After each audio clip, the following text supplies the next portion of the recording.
Bienvenidos a todos y a todas. Y vamos a empezar con un vídeo de presentación de la Fundación FASE.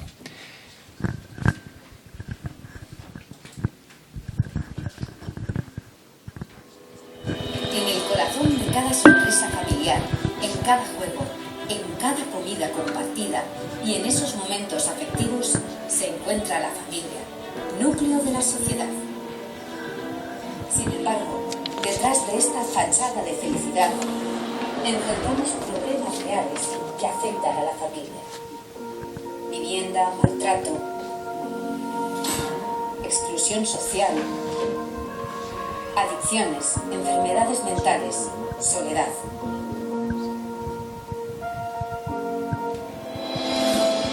FASE toma acción en momentos difíciles, acompañando y fortaleciendo a las familias. Innovamos con proyectos que buscan la superación personal y la excelencia individual. En FASE creamos historias de éxito, brindamos apoyo y compartimos momentos de esperanza. Juntos transformamos vidas y fortalecemos sociedades. Sé parte de la transformación. Únete a FASE Fundación. Juntos cambiamos vidas para cambiar el mundo. Bueno, pues esto es un pequeño vídeo de lo que desde la Fundación FASE hacemos. El formato será como el de siempre. Tendremos ahora una intervención del rector, que nos dará el vicerrector, que nos dará la bienvenida. Luego vendrá la profesora María del Mar González y cerrará el acto Rafael Belmonte. Luego tendremos un café en la cafetería y daremos por finalizado el acto. Vicerrector, muchísimas gracias por tu acogida. Tienes la palabra. Bueno, aparte de la bienvenida, yo quería hacer hoy una introducción un poquito más amplia, más larga, porque me parece que el tema que vamos a abordar hoy para mí es el crítico, es el más importante en la relación política-familia. Y mira que hemos tratado temas interesantes como los fiscales, etcétera, ¿no? Entonces lo enmarcaré en una pequeña anécdota, o dos. Una es cuando se empezó a poner de moda la inteligencia artificial, que ha terminado con esta primera ley europea de 600 folios, en fin. Pero hubo un primer borrador en 2018, 2019, una primera creación de un grupo de trabajo. Lo presidía un holandés, Jeroen van der Hoeven. Y este escribió un paper, es un profesor de la Universidad de Delft, una universidad holandesa muy famosa, tecnológica muy buena, y escribió como una introducción a lo que sería luego el borrador de la ley, porque lo que propugnaba era que la inteligencia artificial va a crear una nueva figura que es la personalidad artificial, ¿no? Igual que hablamos de persona física, de persona jurídica, pues hablaremos de persona artificial y había que regular eso. Entonces me hizo gracia la introducción porque decía, como todo el mundo sabe, después de la introducción de Kant a su libro, que es la Ilustración, entonces yo dijo, a ver, no sé lo que vas a decir después, pero ni todo el mundo lo sabe, ni todo el mundo se ha leído qué es la Ilustración de Kant. Bueno, pues decía, ser persona es un ser autónomo. Y entonces, a partir de ahí venía toda la legislación. Y yo dije, este tío está equivocado desde el primer párrafo, porque ser persona es un ser dependiente. O sea, naces dependiente, mueres dependiente y vives generando dependencias una tras otra. Por lo tanto, lo propio del ser humano es la dependencia, no es la autonomía. Yo dije, bueno, yo a este tío se lo tengo que contar. Entonces le llamé a su secretaria. Bueno, el señor Jeroen está muy ocupado, ya lo sé, está muy ocupado, lógicamente. Pues por una conferencia en Madrid le va a cobrar viaje, estancia y 2.000 euros. Digo, bueno, pues en fin, dije, pues sí, para adelante, vamos para adelante, para el curso y lo presupuesto, ¿no? Y entonces le vino a una conferencia y tomé un café con él antes y le dije, mira, todo este montaje es solo para que en este café decirte esto, por si te sirve. Y debió decir, bueno, pues este idiota, en fin, ¿qué le vamos a hacer? Pero le hace ilusión. Y no solo me hace ilusión, sino que, o sea, creo que no solo es la piedra de toque de una sociedad, cómo tratamos a las personas con dependencia, sino que es la piedra de toque de cómo nos tratamos a nosotros mismos. Porque quien no se dé cuenta de que tiene muchas más minusvalías y muchas más dependencias de las que parecen obvias es que no se conoce, no se ha enterado, ¿no? y lo peor que te puede pasar en la vida es que no te enteres de lo que te pasa a ti, ¿no? Pero además, me parece un contexto muy bonito. Hay una serie de filósofos contemporáneos, no muy conocidos algunos sí, pues MacIntyre es un americano que sí es más conocido, Pier Paolo Donati en Italia, que han propugnado que todas las virtudes son relacionales y todas las virtudes humanas dependen de dos polos, la dependencia y la diferencia. Entonces, si sabemos entendernos de esa manera, entendemos todas las virtudes, entendemos, porque el que se siente dependiente se siente agradecido, y el que se siente agradecido se siente responsable. Entonces hacen unas sucesiones preciosas. Lo que no me voy a extender, salvo que un día Alberto diga, oye, pues ahora todas esas cosas que has dicho en las presentaciones no me voy a extender, un día te extiendes. Bueno, pues ya está, me voy a extender. Y la segunda parte, lo que quería transmitirles, que también me parece importante, lo propio del político es propiciar el bien común, pero el bien común significa crear las condiciones de posibilidad para que se desarrolle, no hacerlo. Entonces, mi mensaje sería, a ver, de lo que vamos a hablar hoy, no se trata de que ustedes hagan más cosas, se trata de que pregunten a las familias con hijos dependientes qué quieres que hagamos y que generen las condiciones de posibilidad para que ellos las hagan, que ellas las hagan. O sea, no se trata de que sustituyan a nadie, de verdad, porque, a ver, ustedes son pasajeros, estarán 4, 8, 12 años, la familia está toda la vida con ellos.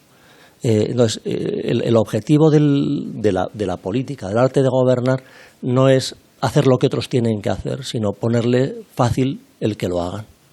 Bueno, pues ya está, con esta sencilla introducción no me extiendo más y muy bienvenidos de verdad, y yo tengo también mucha ilusión en aprender hoy cómo podemos mejorar en esta que es como una piedra de toque de cómo nos tratamos.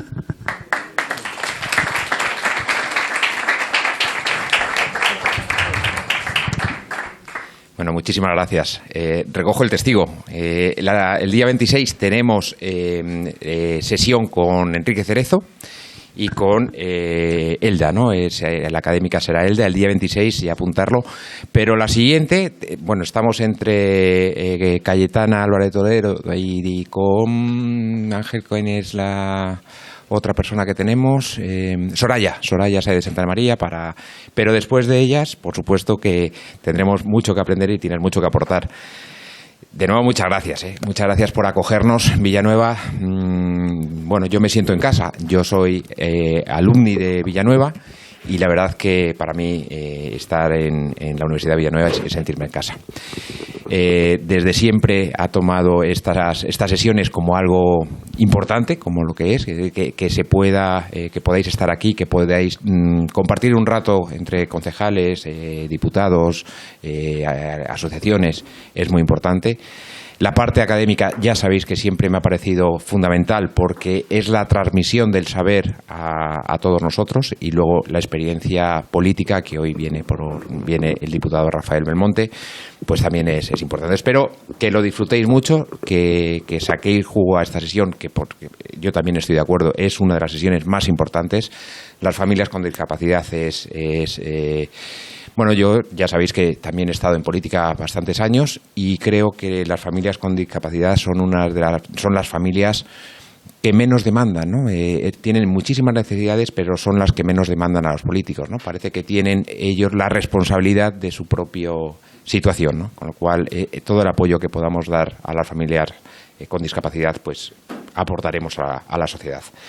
Voy a dar la palabra a la profesora María del Mar González Noriega, que es doctora en psicología, experta y máster en personas con discapacidad, habilitación por la Universidad de Salamanca, psicóloga educativa. Está en esta universidad desde el año 99, con lo cual también ya lleva unos años y conoce bien la universidad. Ha participado en multitud de congresos nacionales e internacionales, es miembro de la Comisión de Infancia y Adolescencia con Discapacidad de la Comunidad de Madrid, y actualmente es vicepresidenta de la Asociación Madrileña de Espina Bífida e Hidrocefalia. María del Mar, tienes la palabra. Mar, está perfecto.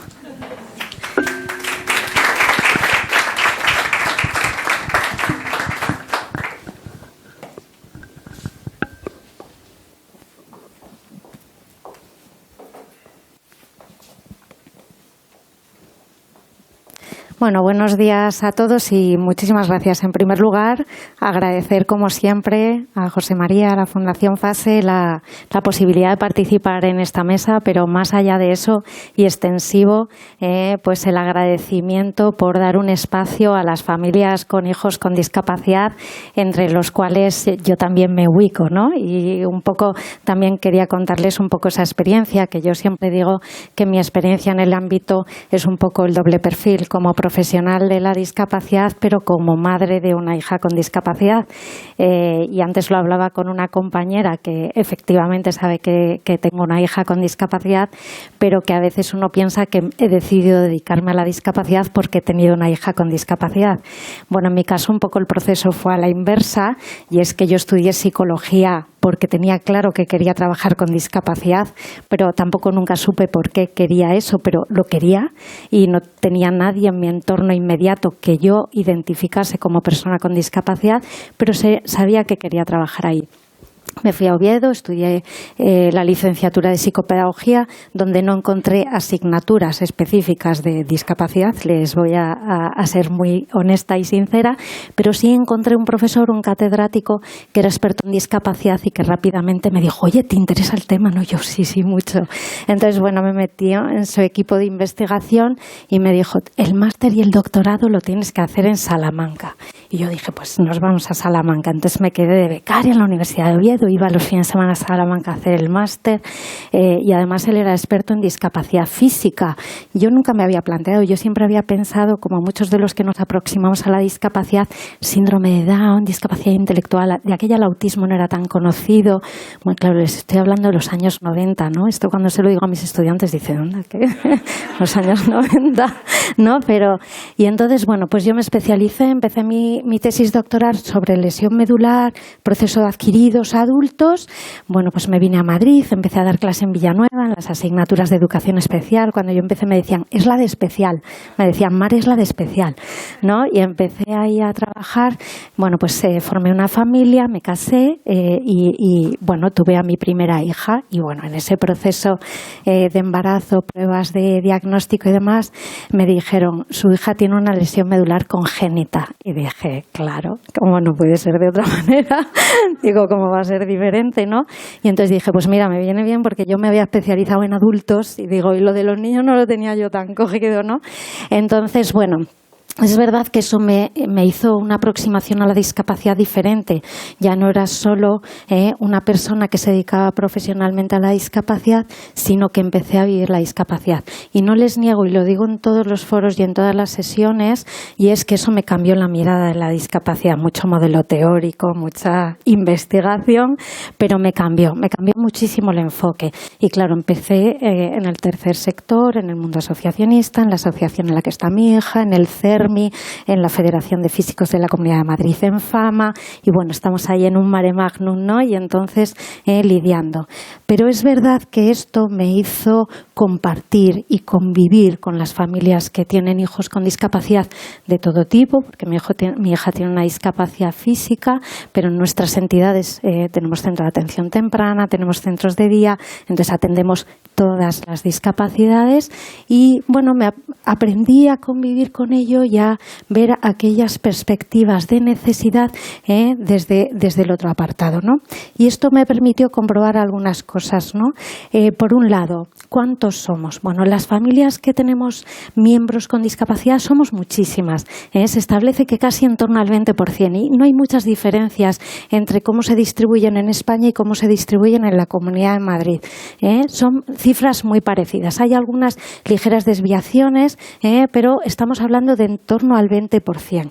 Claro, ese 20% es todos con niños, toda esa discapacidad es infanto-juvenil. Lo cierto es que no. El 20% de las familias no tienen niños con discapacidad, porque el mayor porcentaje poblacional de personas con discapacidad lo tienen en la edad adulta. Son discapacidades sobrevenidas, procesos de envejecimiento y demás. Entonces, si en torno al 10% de las personas tienen discapacidad, en el infanto juvenil estamos hablando de cifras mucho menores, de un 5%, de un 4%. pero tampoco somos pocas las que tenemos hijos con discapacidad y en situación infanto-juvenil. Bueno, la mía ya no está en situación infanto-juvenil, pero en su día lo estuvo, ¿no? Pero menores de 5 años en España hay 65.000 niños, casi 66.000 niños con discapacidad.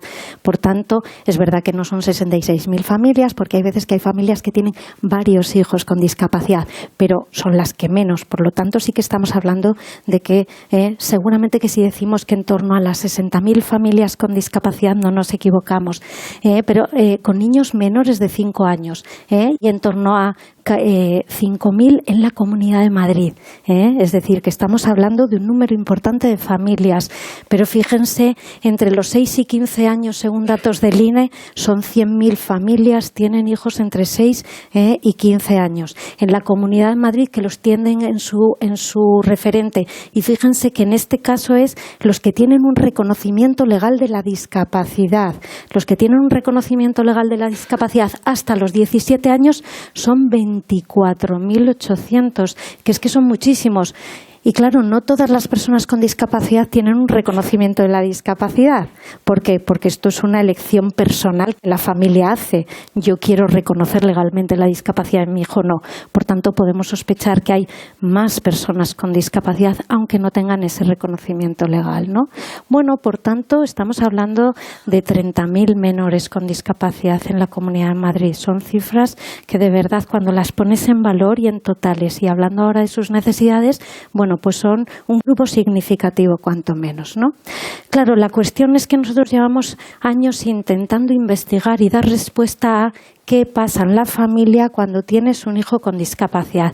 Y aquí ha habido dos formas de interpretarlo. Y para nosotros los modelos teóricos, dentro de que les dije que mi experiencia personal me abrió las cosas a muchas cosas, lo cierto es que la investigación empírica te hace entenderlo, y entonces los marcos teóricos y los marcos conceptuales nos ayudan a ver realmente cómo son esos procesos de adaptación.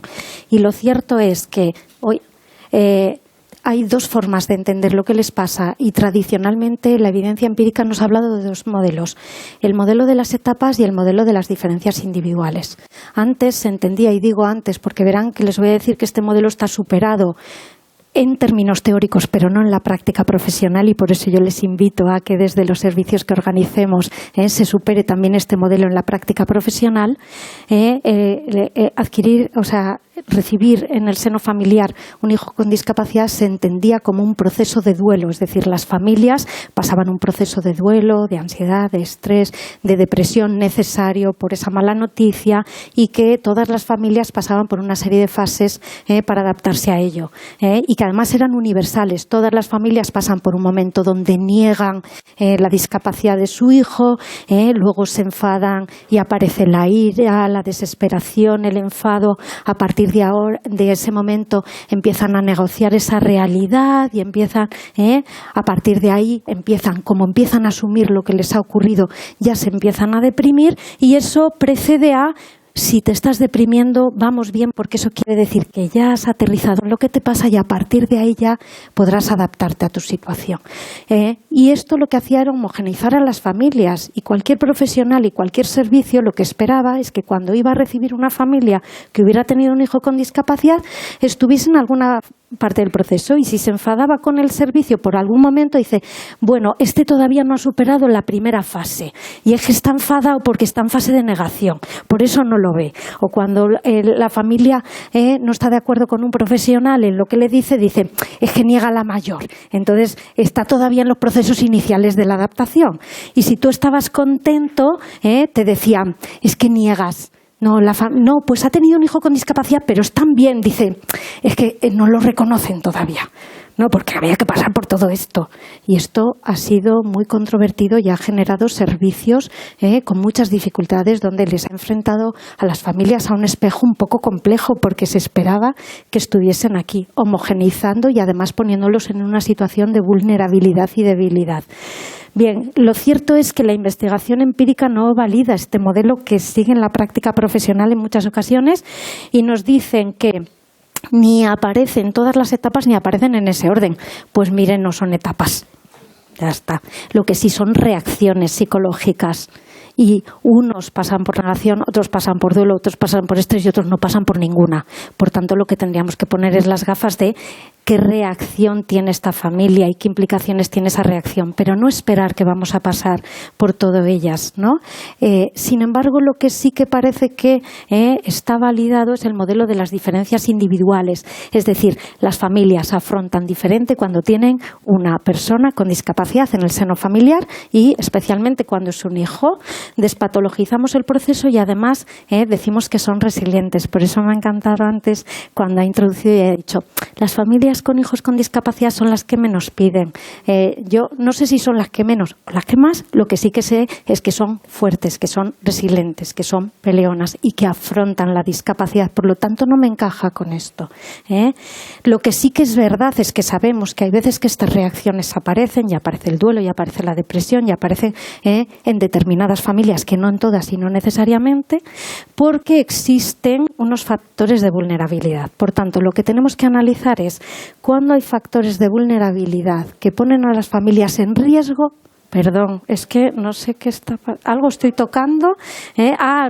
Con la manga, yo creo. Voy a dejar un poquito más. Entonces, hay algunos factores de vulnerabilidad, que algunos son económicos, porque yo siempre he dicho que si hay algo que es la discapacidad, es cara. Ya está. ¿No? Fenomenal. Es decir, ¿qué le supone a la familia tener un hijo con discapacidad? Yo siempre digo, dinero. Dinero. ¿Por qué? Porque todas las prestaciones, recursos, servicios, ayudas técnicas, todo lo que tiene que ver con la discapacidad es caro, ¿no? Pero también tus recursos personales. Hay familias que no tienen competencias personales de afrontamiento, ¿no? Pero no porque tengan un hijo con discapacidad, sino porque ya afrontaban mal antes y tener un hijo con discapacidad requiere de estrategias de afrontamiento. Entonces, si no las tienes, estás en situación. Y luego, por último, los recursos del entorno. Es decir, en qué entorno estamos y qué facilitadores o dificultadores tenemos dentro del entorno para la participación, para la inclusión, ¿sí? Por tanto, nos interesa saber qué facilitadores hay dentro de la familia del contexto y en qué sitios de riesgo o de vulnerabilidad está. Y ahí es donde tenemos que poner la mirada, no en que pasen por todo esto, no es de estas cosas, porque estas además sí son modificables. Estas se entendía que eran universales, tenían que pasar por ellos los profesionales, solo teníamos que esperar. Dices, mira, ya va por duelo, ya vamos bien. Digo, esperamos 6 meses más y lo tenemos hecho, ¿no? No, que es que afronten bien o mal, además no es una etapa, no es una fase, es decir, que hay algunos que si no apoyamos van a afrontar mal siempre y van a estar mal siempre. Y el que afrontan bien, tranquilo, no niega, es que está bien. Ahora, ¿qué necesitan para la vida? ¿Qué necesitan para su vida? Para que su vida sea bien, porque como bien ha dicho José María antes, y es verdad, José María, con nosotros están para siempre. Son miembros de nuestra unidad familiar para siempre. Sin embargo, los recursos van pasando por el sanitario, por el educativo, por el social, por el laboral, y en eso itineras y te encuentras con profesionales, pero tu familia es la que está y la que permanece. Por tanto, ahí es donde tenemos que dar soportes de afrontamiento, porque las familias son diferentes, porque son heterogéneas, tienen necesidades y competencias y características diferentes. Por tanto, los servicios no tienen que ir buscando la heterogeneidad de las familias. Vamos a montar un tal que a las familias les haga esto. No tiene que ver con esto, es que la discapacidad no es eso, ¿vale? ¿Qué nos dice? Que además las familias que tienen hijos con discapacidad perciben beneficios de tener hijos con discapacidad. No es que sea algo deseable, nadie desea tener un hijo con discapacidad, pero lo cierto es que no todo es negativo, no es verdad, no todo es negativo, y hay beneficios. Vamos a ver ahora alguno. No necesariamente tienen más estrés que familias con hijos sin discapacidad, porque las familias que no tienen hijos con discapacidad también tienen otros problemas. Entonces, al peso no tenemos ni más ni menos, tenemos estrés, ¿no? Y veremos que ese estrés va a depender de las demandas que como familia tengamos que afrontar, y luego que no necesariamente tienen un peor ajuste marital, que yo creo que esto también se ha oído mucho y dice, no, es que al final acaban siendo familias desestructuradas porque esto quema y entonces esto, pues no hay datos, no hay evidencia de que tengan un peor ajuste marital en ese sentido. Por tanto, nos vamos a encontrar de todo como en la población general.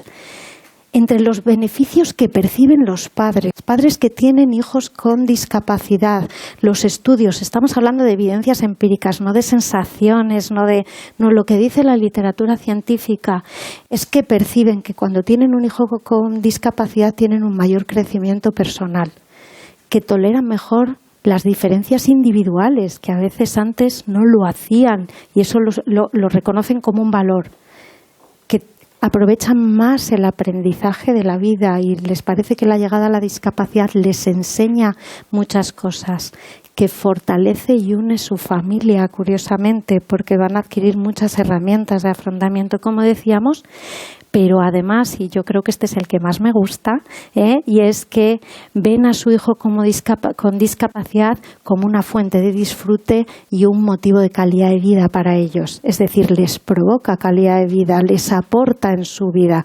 Y esto es importante porque es verdad que yo, que tengo una hija con discapacidad, y además su discapacidad es visible porque tiene una discapacidad motora, de pequeña con andador, luego con muletas, luego en silla, y entonces es verdad que la gente, tú dices, es mi hija María, y te dicen, ay, y les falta decir, qué pena, ¿no? Y tú, ¿es María? ¿No? Es como, no, es que no es una pena, es que para mí María es una fuente de disfrute, de calidad de vida, y es que es un amor de niña, entonces, que no te dé pena, o sea, no sé por qué te da pena, a mí no me da pena. Entonces, al final, por eso digo que es el reflejo en el que nos miramos y nosotros les decimos, miren, que no nos da pena, a nosotros no nos da pena, nosotros no percibimos esto, por tanto, no buscamos esto en la sociedad. Nosotros percibimos que tener algo, o sea, un hijo con discapacidad no es algo deseable, no es algo que nadie quiera, pero que una vez llegado nos puede reportar muchos efectos positivos, no ajeno a dificultades, que luego las vamos a comentar, ¿no? ¿Vale?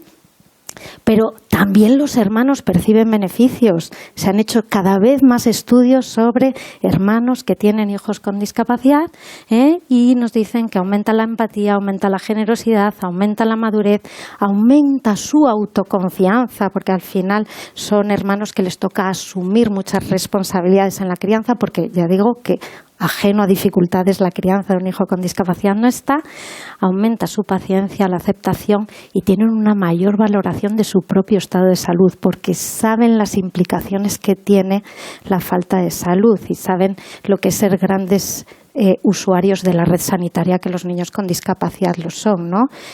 Bueno, pues cuando tú tienes un hermano que continuamente entra y sale del hospital, entra en quirófano, tu conciencia del estado de salud desde los inicios hace que se valoren más. Por tanto, bueno, pues miremos con optimismo la discapacidad y dejemos de mirarla con lamento porque las propias familias no lo hacen y los hermanos no lo hacen. Por tanto, no tenemos por qué hacerlos aquellos que generamos o proveemos recursos o servicios porque no lo necesitan.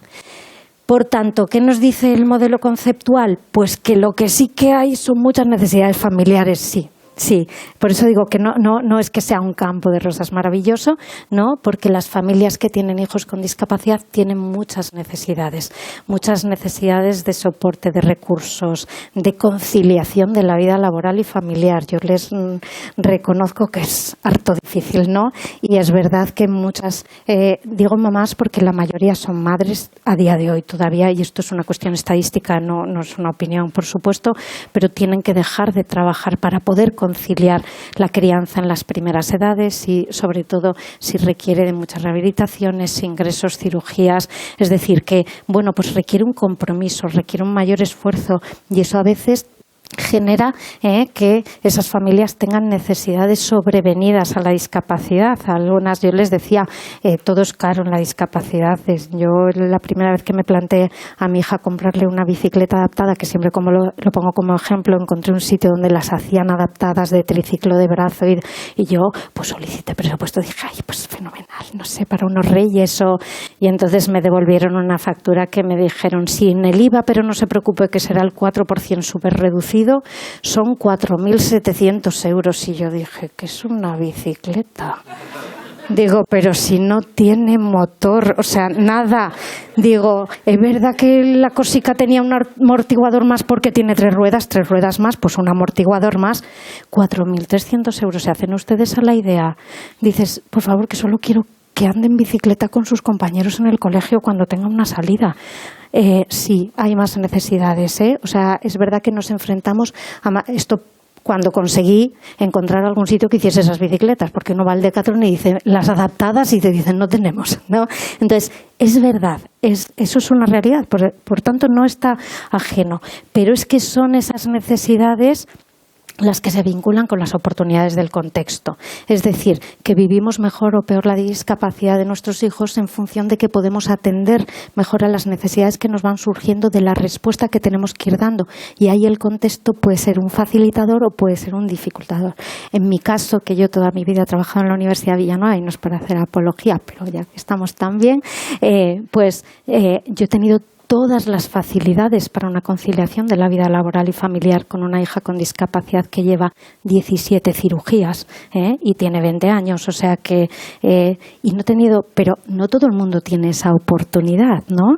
Y entonces cuando te ves en esta situación y qué haces con mi otro hijo cuando lo tienes ingresado y qué haces, y todas estas cuestiones son a veces muy difíciles de gestionar, y ahí hay veces que la familia no tiene todas las herramientas ni recursos, y ahí es donde necesitamos las oportunidades del contexto. Por tanto, hay veces que la gente se está preocupando de la pena y dices, no, que yo lo que necesito es alguien que me lleve al chico porque me queda una semana de ingreso en traumatología, y tus preocupaciones son otras, y dices, no me miré con esa cara, que yo estoy muy bien pero que necesito soporte. Y entonces esa es la idea. La cuestión es que la conceptualización socioecológica nos dice que cuando las necesidades de la familia están ajustadas y las pueden resolver, pues afrontan mejor la discapacidad que cuando sus necesidades les sobredemandan y no pueden atenderlas. Y nos pasa lo mismo, las familias, cuando las empoderamos y partimos no de su vulnerabilidad sino de sus fortalezas, también afrontan mucho mejor, ¿no? Y para eso, claro que hemos identificado, y en psicología hay muchos estudios sobre estrés, pero los estrés tienen que ver no con que tu hijo tenga una discapacidad, sino tiene que ver, es verdad que a veces con las características de la discapacidad, y esto también es cierto, es decir, hay veces que la presencia de trastornos de conducta, una pluridiscapacidad, altos niveles de dependencia genera más estrés, pero genera más estrés porque genera más demanda, no porque tenga más discapacidad, sino porque eso requiere, si es más dependiente, requiere de más atención por mi parte, y si requiere más atención por mi parte puedo tener menos acceso al empleo, o puede haber menos personas que me puedan dar esa cobertura, ¿no? Si tiene más trastornos de conducta, ¿en cuántos sitios mi hijo no puede entrar porque tiene un trastorno de conducta y va a molestar y no quieren que esté en el cine porque grita, y eso a las familias les provoca estrés, pero no porque su hijo tenga el trastorno de conducta, sino por las dificultades que le genera y las necesidades que le provoca, ¿no? Y ahí es donde tenemos que ver. Pero en sí mismo lo que sí que sabemos es que afrontan muy bien si trabajamos sus fortalezas y sus competencias, ¿no? Por tanto, ¿cuál es lo importante? ¿En qué medida desde los recursos, servicios y prestaciones que damos a las familias con discapacidad tenemos claro esto? Y es que las necesidades son individuales, porque cada familia tiene su necesidad, y dos, que esa necesidad es la que da soporte a su bienestar emocional y familiar. Y esto es lo esencial, en definitiva, ¿no? Claro, sabemos que ¿quién afronta mejor? Los que emplean estrategias de resolución de problemas, los que han conseguido una cooperación familiar, obviamente los que son más optimistas, esperanzados y tienen sentido del humor. Pues efectivamente van a encontrar familias pues, que afrontan un poquito peor la discapacidad y cualquier cosa que le pase en la vida, ¿no? Y eso es así, porque no afrontamos diferente la discapacidad de nuestros hijos a que nos expulsen de un empleo, ¿no? El que afronta bien, y esto sí que hay una relación. Los que tienen un mayor sentido de competencia, es decir, el padre que se siente competente, afronta mejor. Y el que siente que no tiene recursos, yo no lo voy a poder hacer, yo no sé lo que tengo que hacer con mi hijo, se afronta peor. Por tanto, ahí tenemos una clave importante, ayudémoslos a sentirse competentes, porque lo cierto es que competentes son, estamos hablando del sentimiento de competencia, no de que no sean competentes, sino de cómo ellos se sientan, ¿no? Que tengan una alta calidad en la relación matrimonial, afrontan infinitamente mejor. Por tanto, hay veces que sabemos que tenemos que dar soporte. Esto las administraciones lo saben y muchas veces se han sacado programas, por ejemplo, de respiro familiar, que le llamaban, que yo tuve un gran duelo, les reconozco, con lo del respiro familiar, porque era como, organizamos unas vacaciones para tu hijo para que tú respires. Y yo, a ver, el enfoque, no sé si me gusta mucho. No, entienden ustedes, ¿no? Es como para que tú respires y dices, igual no va de esto, igual no va de que te lleves al chico y yo respire, igual va de que yo tenga más soportes para que pueda haber una mayor calidad en las relaciones matrimoniales y familiares, ¿no? Donde podamos hacer más cosas, donde podamos, ¿vale? Y los que tienen altas creencias religiosas y espiritualidad afrontan mucho mejor. Y esto, por tanto, es algo en lo que, sin ninguna duda, podemos potenciar y facilitar, porque es que es altamente importante, es que hay temas esenciales que se nos están olvidando, y es muy importante. Y, por tanto, en esas ofertas tenemos que tenerlos en cuenta. Parece que hay temas que quedan como alejados de las familias con hijos con discapacidad, ¿sí? Por tanto, fíjense que cuando hablamos del contexto ya nos dejamos de las familias y empezamos a pensar en qué hace el contexto por las familias, las principales fuentes de apoyo que van a encontrar para afrontar la discapacidad de sus hijos pueden ser el apoyo social formal, que es el que se promueve desde las instituciones, y el apoyo social informal, que es el que se promueve por parte de las familias y amigos.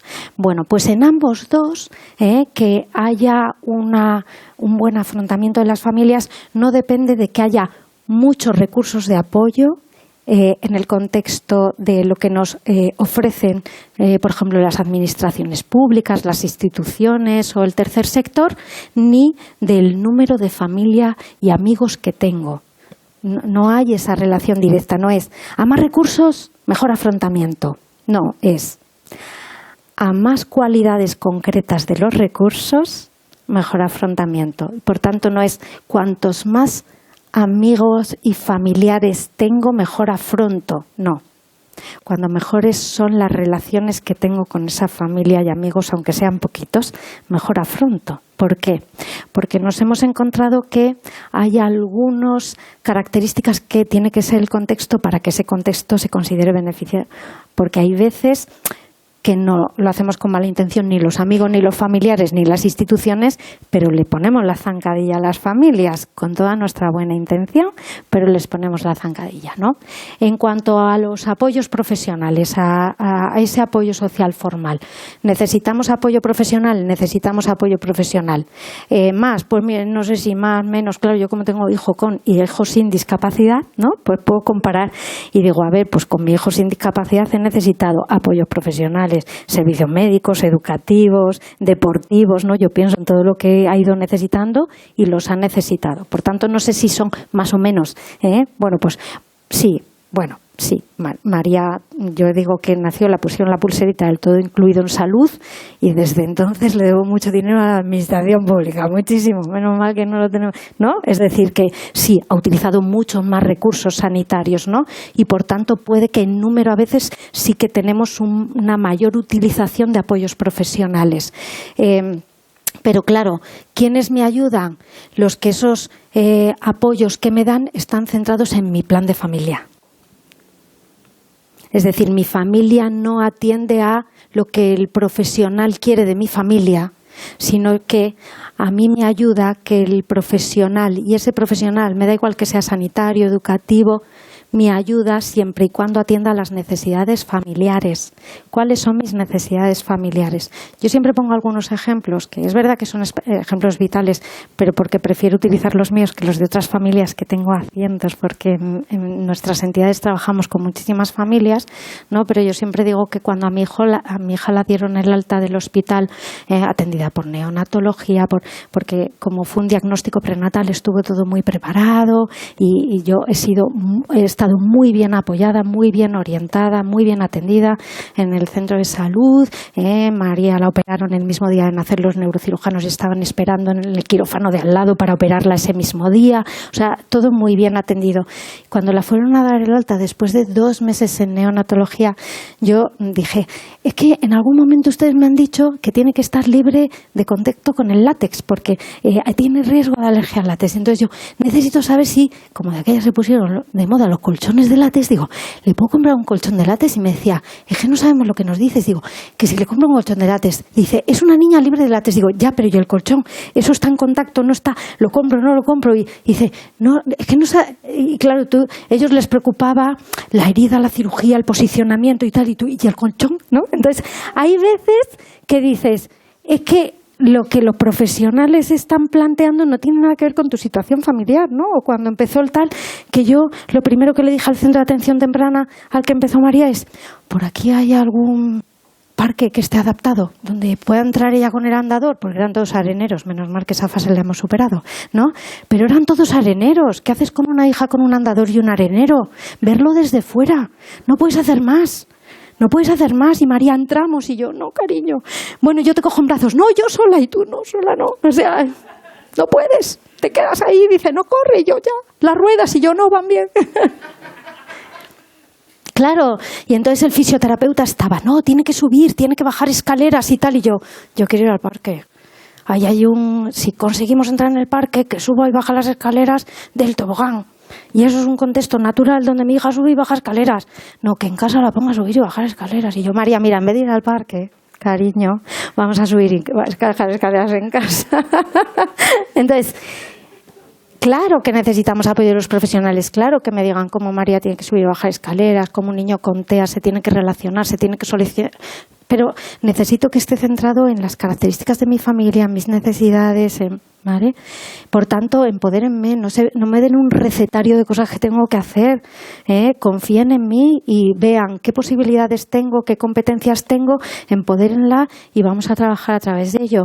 Confíen en mí, comuníquense. Es decir, las familias lo que queremos es que crean en nosotros y que si generan servicios, no sean servicios que den por hecho que necesitan que nos digan lo que tenemos que hacer o que no nos escuchen y que a veces nos escuchen, porque cuando nosotros decimos lo que necesitamos es mucho más fácil que la propuesta profesional, que eso sí, va a ser profesional porque ellos tienen un conocimiento mayor de muchas cosas, va a ayudar, ¿no? Y en cuanto a los apoyos informales, pues lo que les decía, no es el número, es la calidad. De hecho, muchas fuentes de maladaptación que tenemos a veces en nuestros servicios de atención temprana es pues porque tienen familias que entienden poco, ¿no? Recomiendan mucho, sobreaconsejan, luego lo vamos a ver un poco esto, ¿no? Libres de enjuiciamiento, la mirada con la que nos miran familiares y amigos. Hay veces que hay un proceso de soledad. Sí, que es verdad que a veces puede ocurrir, porque la gente hay veces que pues no te invita a las cosas porque pobrecito, es que como su hija tiene y los de los demás no, que no venga porque la madre se va a sentir mal y tú. No estoy entendiendo mucho esto, pero me siento mal porque no me invitas. No sé. Si me invitas, igual nos sentimos un poco... Entienden que la gente no lo hace con mala intención, pero claro, obviamente a veces eso provoca que tienes un hijo con discapacidad y claro, por eso, y dirán, ¿y esto cómo lo resolvemos? Esto lo resolvemos con entornos de convivencia, de ocio, donde estemos todos.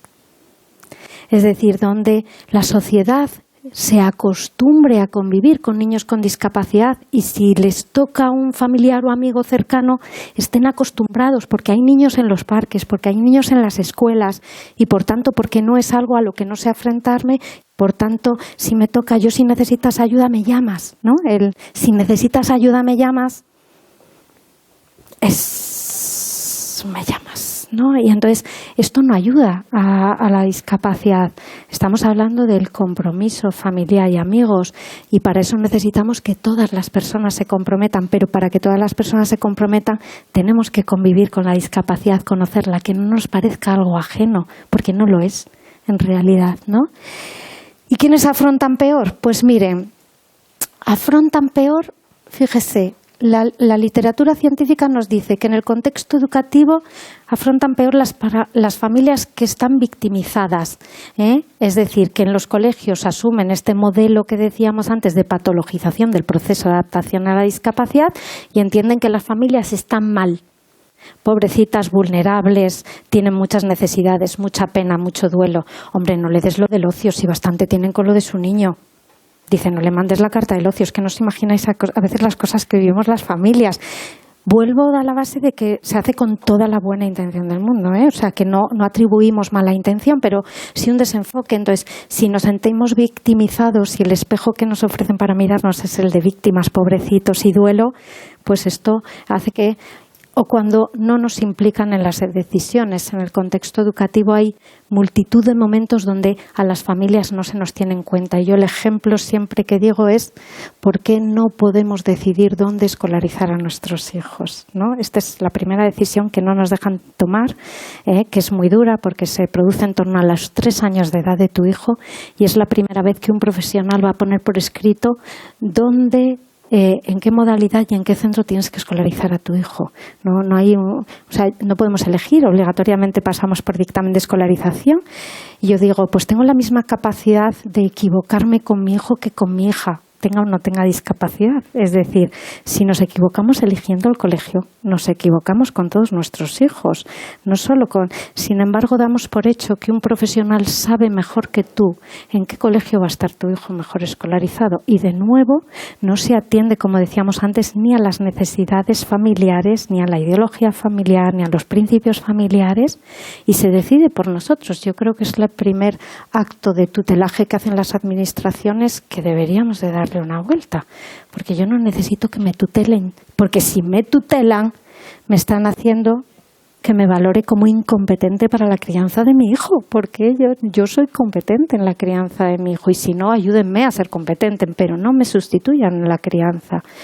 En el contexto sanitario, temas de información.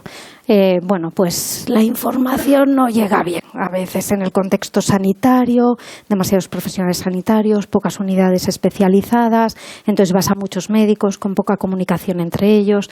El diagnóstico prenatal requiere una amplia revisión, es decir, cómo se comunica prenatalmente el diagnóstico.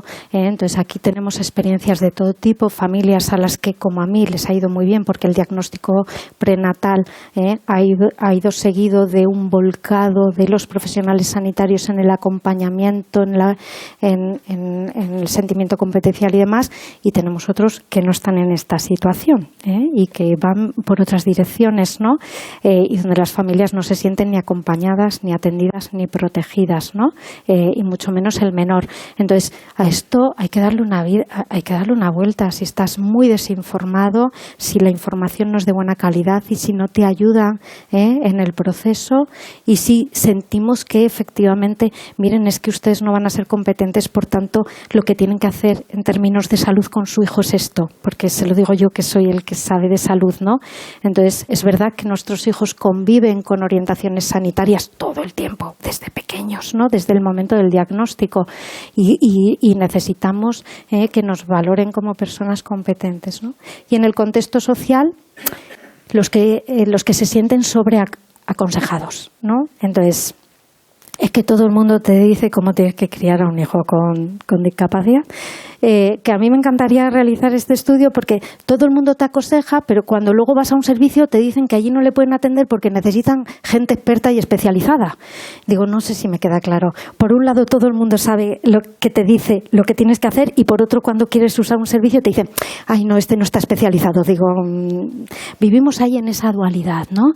Entonces, en el contexto social hay familias que se ven abrumadas porque todo el mundo les dice lo que familiares, amigos, no, le tienes que criar así, le tienes que dar la oportunidad, ¿no? Pero hasta en temas de comunicación, ¿no? Si utilizas pictogramas e introduces sistema alternativo, no, lo importante es que hable porque la lengua oficial es la oral, y si no le oralizas, y entonces si le oralizas te dicen, no, usa los pictos porque es un facilitador, y entonces hay veces que sienten como que hay demasiada información y que todo el mundo siempre dice lo que en tu seno familiar decisiones que tienes que tomar y se ven sobreaconsejados, y en otras ocasiones claramente se ven excluidos o rechazados. No siempre se ven rechazados, pero muchas veces se ven excluidos. En cuanto al uso de los recursos del entorno social, las posibilidades de estar excluidos son altísimas, altísimas. Tanto en el ocio como en el deporte, en todo lo que es la práctica social, la vida social, las posibilidades de verte excluido son altísimas por dificultades en el diseño de los servicios para el uso y participación en los mismos. Eso es un continuo y al final se acaban utilizando siempre servicios paralelos. Y esto hace que te sientas excluido de la sociedad y al final acabamos todos en nuestros centros, en nuestras asociaciones, organizando nuestro propio ocio, nuestros propios servicios, y luego te dicen eso de, claro, es que las familias con discapacidad no dejáis que vuestros hijos se incluyan en la sociedad y tú. Claro, fenomenal. Es que esta es la situación que tenemos y entonces, y si una familia reivindica que quiere participar en una propuesta ordinaria, le acusan de no ser consciente de la situación de su hijo, es que no reconoce la discapacidad de su hijo y no se da cuenta del beneficio que tiene de que utilice un servicio especializado. No llegamos a un acuerdo. No sé si me explico, ni unos ni otros, pero no proveedores de servicio y familias, no, dentro de la misma familia no hay el mismo desacuerdo, es decir, los que quieren el servicio altamente especializado y los que te dicen que quieren el recurso natural. No estoy enfrentando proveedores de servicio y familias, no estoy hablando de cómo entendemos todo esto en el ámbito de la discapacidad, ¿no? Entonces, bueno, está siendo un poquito complejo, ¿no? Riesgos a evitar, por tanto, cuando pensamos qué necesitan las familias, en este sería qué no necesitan las familias, ¿no? Excesiva especialización. Miren, yo cada vez reivindico más que no veamos que poco más o menos que los que atienden a nuestros hijos tienen que tener el máster del universo en personas con discapacidad. Porque yo lo hice, el máster de discapacidad, y no es lo que más me enseñó sobre la discapacidad, sino convivir con la discapacidad. Esto es así, y por eso yo siempre digo que realmente donde aprendí de la discapacidad es cuando empecé a convivir con la discapacidad. Y hay veces que tenemos servicios muy altamente especializados que no parten de las necesidades de la familia, que no hacen competentes a las familiares. Entonces, ya hemos dicho que eso no les ayuda a adaptarse. Entonces, ¿qué estamos haciendo? Si ya sabemos que eso no les ayuda, obviamente necesitamos profesionales cualificados, pero lo que necesitamos es profesionales abiertos a coparticipar con las familias, escuchar, atender y estar dispuestos a atenderlos desde los servicios generales. Esto es muy importante. Medicalización, y aquí no hablo del fármaco, que también, pero sino todo lo que tiene que ver con la propuesta medicalizada, es decir, que la discapacidad es una condición. Originada por una enfermedad, sí, pero es una condición con la que conviven de por vida. Por tanto, no puede ser una situación de salud bajo el matiz de la enfermedad, porque entonces sería como decirles, mira, hoy también estás enfermo y mañana también estás enfermo. A mí el mejor ejemplo me le dio mi hija una vez que estábamos esperando, yo vivo en Villaviciosa Odón, entonces estábamos allí, en las fiestas ponen el típico trencito que te llevan las familias con tus hijos saludando a los que van por la calle, ¿no?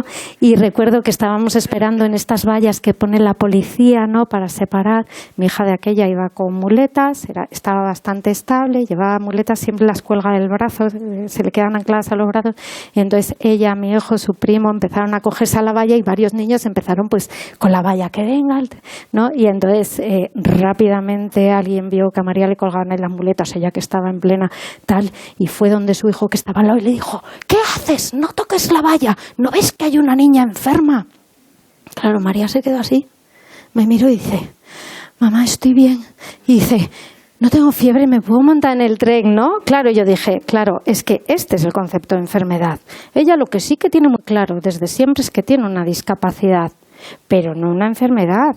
Para ella estar enferma es como para todos, estar enfermo, pasarlo mal, tener fiebre, encontrarse mal, pero para ella su condición de salud es una condición vital, es decir, ella vive con esa condición. Por tanto, no necesito que cada vez que la miren nos pongamos ojos de médico y bata de médico y la vean venir y digan que llamen al médico. Digo, no, que venimos a hablar de empleo. Bueno, pues que venga el médico del ámbito del empleo, ¿no? No necesitamos que nos miren desde la perspectiva de la rehabilitación, porque en la discapacidad, yo siempre digo, hay muy poquito que rehabilitar. Rehabilitamos cuando es algo que no llega a ser una discapacidad y por tanto hay posibilidad de volver a instalar función. En las personas con discapacidad nos rehabilitamos, pero no vamos a volver a instalar función, porque si no, no tendría una discapacidad, tendría una enfermedad temporal, limitante, pero temporal. Entonces, ese enfoque hay que cambiarlo. No estamos en la fase de la rehabilitación ni la medicalización. Lo que necesitamos es ayudarles a vivir el ocio, vivir la educación, vivir el empleo, vivir el deporte. Lo que van a hacer es vivir. No, por tanto, no necesitamos que les traten todo el rato, sino que les ayuden a vivir. Por tanto, igual la idea no es generar servicios paralelos todo el tiempo. Es que esta no es la idea. La idea es que cada vez que montamos un servicio, más aún si es un servicio público, nos preguntemos, ¿pueden venir todas las personas? Esto es lo que necesitamos saber. Es decir, si yo voy a montar un campus deportivo y lo voy a ofertar de conciliación en los meses de julio, ¿no? ¿Pueden venir todos los niños? Y este es el planteamiento que tengo que hacer. Si tengo un centro deportivo, ¿pueden venir todos los niños y todas las familias? Si vamos a hacer una actividad cultural, ¿pueden venir todas las familias? Y esto es lo que nos abre la puerta a la participación, a la inclusión, a la visibilización, a vivir con dignidad, que es en definitiva lo que queremos, es vivir con dignidad. A nosotros no nos dan pena nuestros hijos, queremos estar en sociedad, queremos que nos vean, que participen, que aprendan con nosotros y que nos enseñen. Y solamente participando y buscando puntos de encuentro es como vamos a generar que la sociedad esté con nosotros. Que no tutelen a las familias, que las acompañen, que no las ninguneen. No son expertos en nuestros hijos, nosotros tampoco. Los expertos en los hijos son los propios hijos, ¿no? Pero las decisiones las tiene que tomar la familia. No podemos seguir enfrentándonos a la situación de que siempre profesionales, administraciones y servicios, da igual que sean públicos, privados, que las entidades del tercer sector hemos cometido el mismo error. Por eso digo que todos los servicios, cuando hablo de servicios, hablo de todos en general, muchas veces hemos ninguneado a los padres, hemos decidido qué tipo de servicios necesitan, qué tipo de profesionales, qué tipo de programas, qué tipo de herramientas, cuáles son sus prioridades. No es verdad. La prioridad de una familia solo la puede marcar la familia. No puede ser que no tengamos capacidad de decidir cuáles son nuestras necesidades ni nuestras prioridades. Otra cosa es que a veces necesitamos más acompañamiento profesional para algunas decisiones que tenemos que tomar para que sean beneficiosas para el desarrollo de nuestros hijos. Ah, claro. Pero bueno, si lo pensamos, ¿y quién no para los hijos sin discapacidad, no? Yo recuerdo un congreso en el que estuve en Málaga, en el que un ponente de psicología hablaba del modelo de las etapas. Yo de aquella ya había tenido a mi segundo hijo que no tiene discapacidad. Y el niño pues ha ido un poquito inquieto. Luego se ha ido tranquilizando con la edad, pero los primeros años fueron intensos. Y recuerdo que me pilló en ese momento, ¿no?, de 3 años de tu hijo, y entonces el ponente estaba todo el rato, porque el duelo, porque la depresión, porque la ansiedad, porque la necesidad de recursos especializados. Y yo dije, no lo puedes hacer, pero estuve por levantar y digo, mi hija, yo, ¿para quién necesito recursos? es para este. Digo, porque la criaturica no me ha dado ni el medio problema. Digo, porque es buena, simpática, cariñosa. Y el niño no duerme por la noche, no quiere comer, me lo rompe todo, tal. Todo es el no, el yo solo. Digo, a mí el que me quita la salud es el niño. ¿No? Entonces, al final, si convivimos con personas con discapacidad, exceptuando que necesitan más orientación sobre un aparato ortopédico, sobre un sistema de comunicación aumentativo, sobre una estrategia conductual de retención, sobre un tiempo fuera, y hay cosas concretas donde necesitas que te den orientaciones concretas, el resto de las cuestiones son las cuestiones de la vida diaria que decides en el seno de tu familia y que solo requieren que tengas algo más de información de una estrategia aplicada al caso. Por lo demás, ¿vale? Por tanto, ¿qué es lo que queremos? Humanización de los servicios. Eso es lo que queremos. La humanización de los servicios para las familias con hijos con discapacidad. Modelo centrado en la familia. Este es el modelo que actualmente más se está trabajando: acompañamiento, capacitación, empoderamiento, basado en sus necesidades y en el contexto natural. Esto es lo que más ayuda actualmente a las familias, su inclusión en la sociedad, pero no solo que permitan acceder, que para eso necesitamos accesibilidad en los espacios, accesibilidad en la comunicación, panfletos de lectura fácil, es decir, necesitamos que cuando se genere cualquier servicio se piense que alguien lo puede usar, donde podamos permanecer a lo largo de todo el ciclo vital y una vez que estamos dentro, participar. No queremos solo ver, queremos participar, queremos estar dentro haciendo cosas. Y, por supuesto, pues colaborando de la mano de quién, pues el tercer sector, porque en el tercer sector están todas las familias, ¿no? Y entonces colaborando, apoyando, promoviendo sus actuaciones y dando visibilidad, porque realmente ahí están el mayor número de familias representadas y a veces el tercer sector no lo hacemos mejor, o sea, cometemos los mismos errores.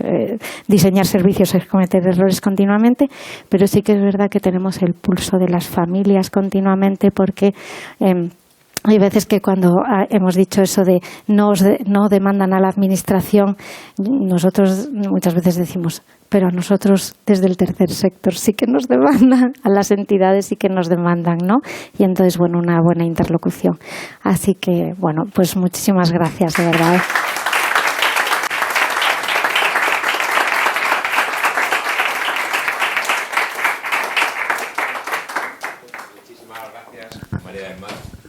Fantástica.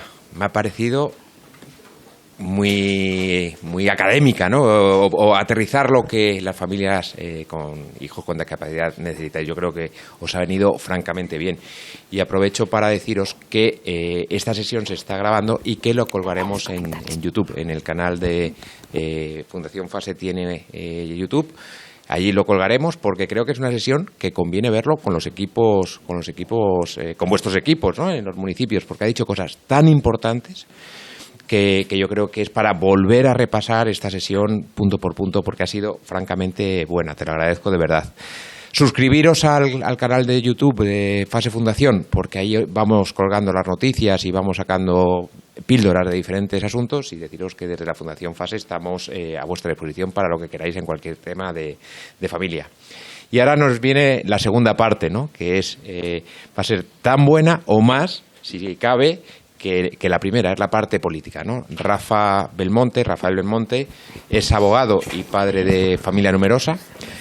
A Rafa le conozco hace muchos años, él ha sido concejal en el Ayuntamiento de Sevilla, allí nos conocimos y desde allí pues hemos tenido una gran amistad. Es una persona que yo aprecio mucho por su valía política, pero sobre todo por su valía personal. Es una fantástica persona a la que yo tengo un cariño y una admiración inmensa.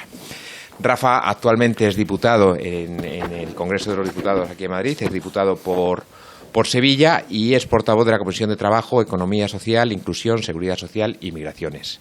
Tiene mucho que contarnos porque tiene una experiencia vital inmensa y bueno, tiene esa gracia especial de los sevillanos. Rafa, tienes la palabra. Muchas gracias. Ya. No sé qué es esto.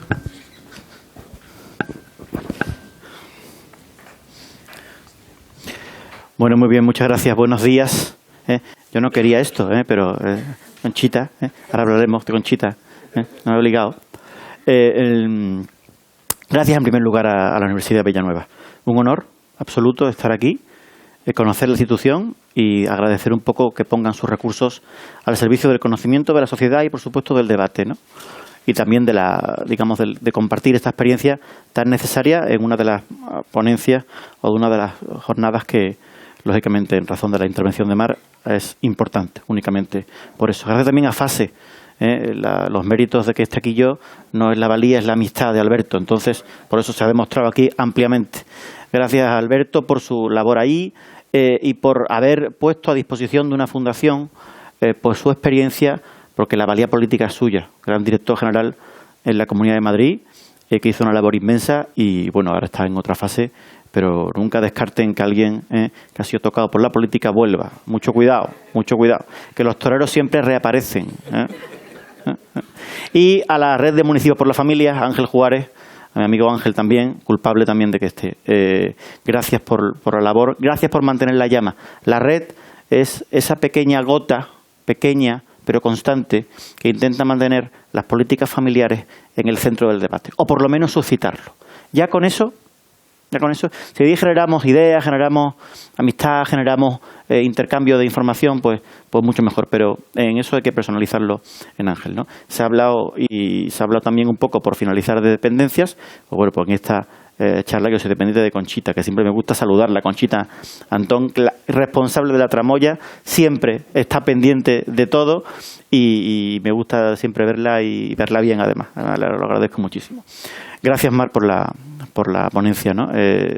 Científicamente impecable y vivencialmente impagable. A partir de ahí, cuando uno transmite lo que es, no tiene que... Es transparente y es verdad. Es la mayor, creo, capacidad de la transmisión docente, científica o incluso política, transmitir la verdad. Y el debate sobre la verdad, aquí podemos hablar algo sobre la verdad también, ¿no?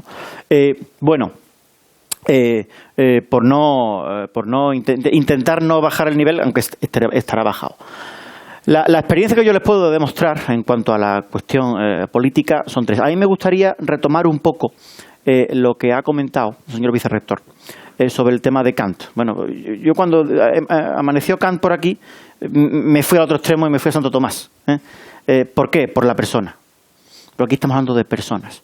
Y me fui a una definición que los hermanos maristas nos inculcaron a sangre y fuego cuando se daba Santo Tomás de verdad, por lo menos en mi época, de la EGB, que era la definición de persona de Santo Tomás: sustancia racional de naturaleza individual, o sea, de la persona en sí. Y esa sustancia individual de naturaleza racional para proteger es el objeto del debate político. Porque aquí hablamos de recursos, hablamos de programas, hablamos de prestaciones, hablamos de, digamos, capacidad y marcos conceptuales.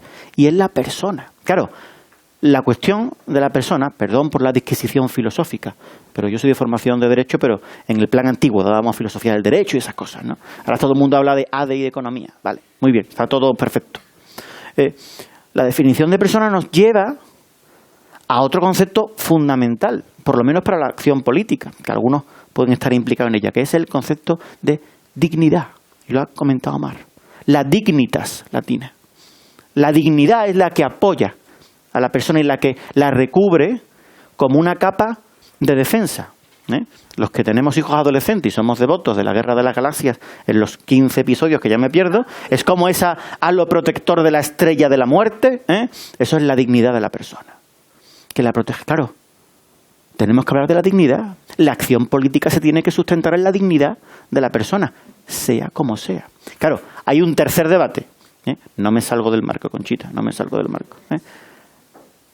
La vida digna. ¿Qué es una vida digna? Estamos en el concepto de persona, la dignidad y cómo es esa vida digna. Claro, y a partir de ahí empezamos a jugar en el debate. Empezamos a jugar, ¿vale? En posiciones encontradas. Aquí estamos, quizás si ponemos un test, casi todos, de 10 preguntas, coincidimos en 8.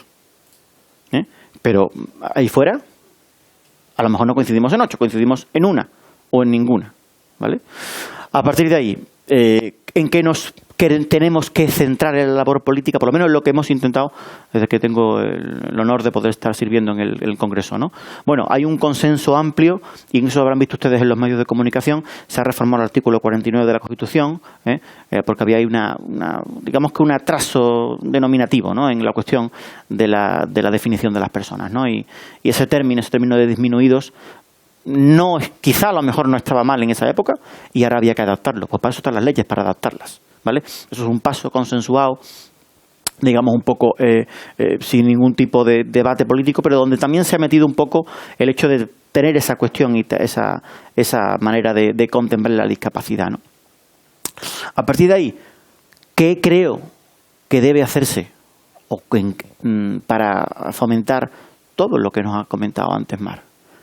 Intentar que la vida digna sea un halo de seguridad para la persona y que nadie nos diga que es una vida digna, porque el peligro, quizás ahora, o las circunstancias, quiten la palabra peligro, es que la definición de vida digna no dependa de las familias, dependa de otro.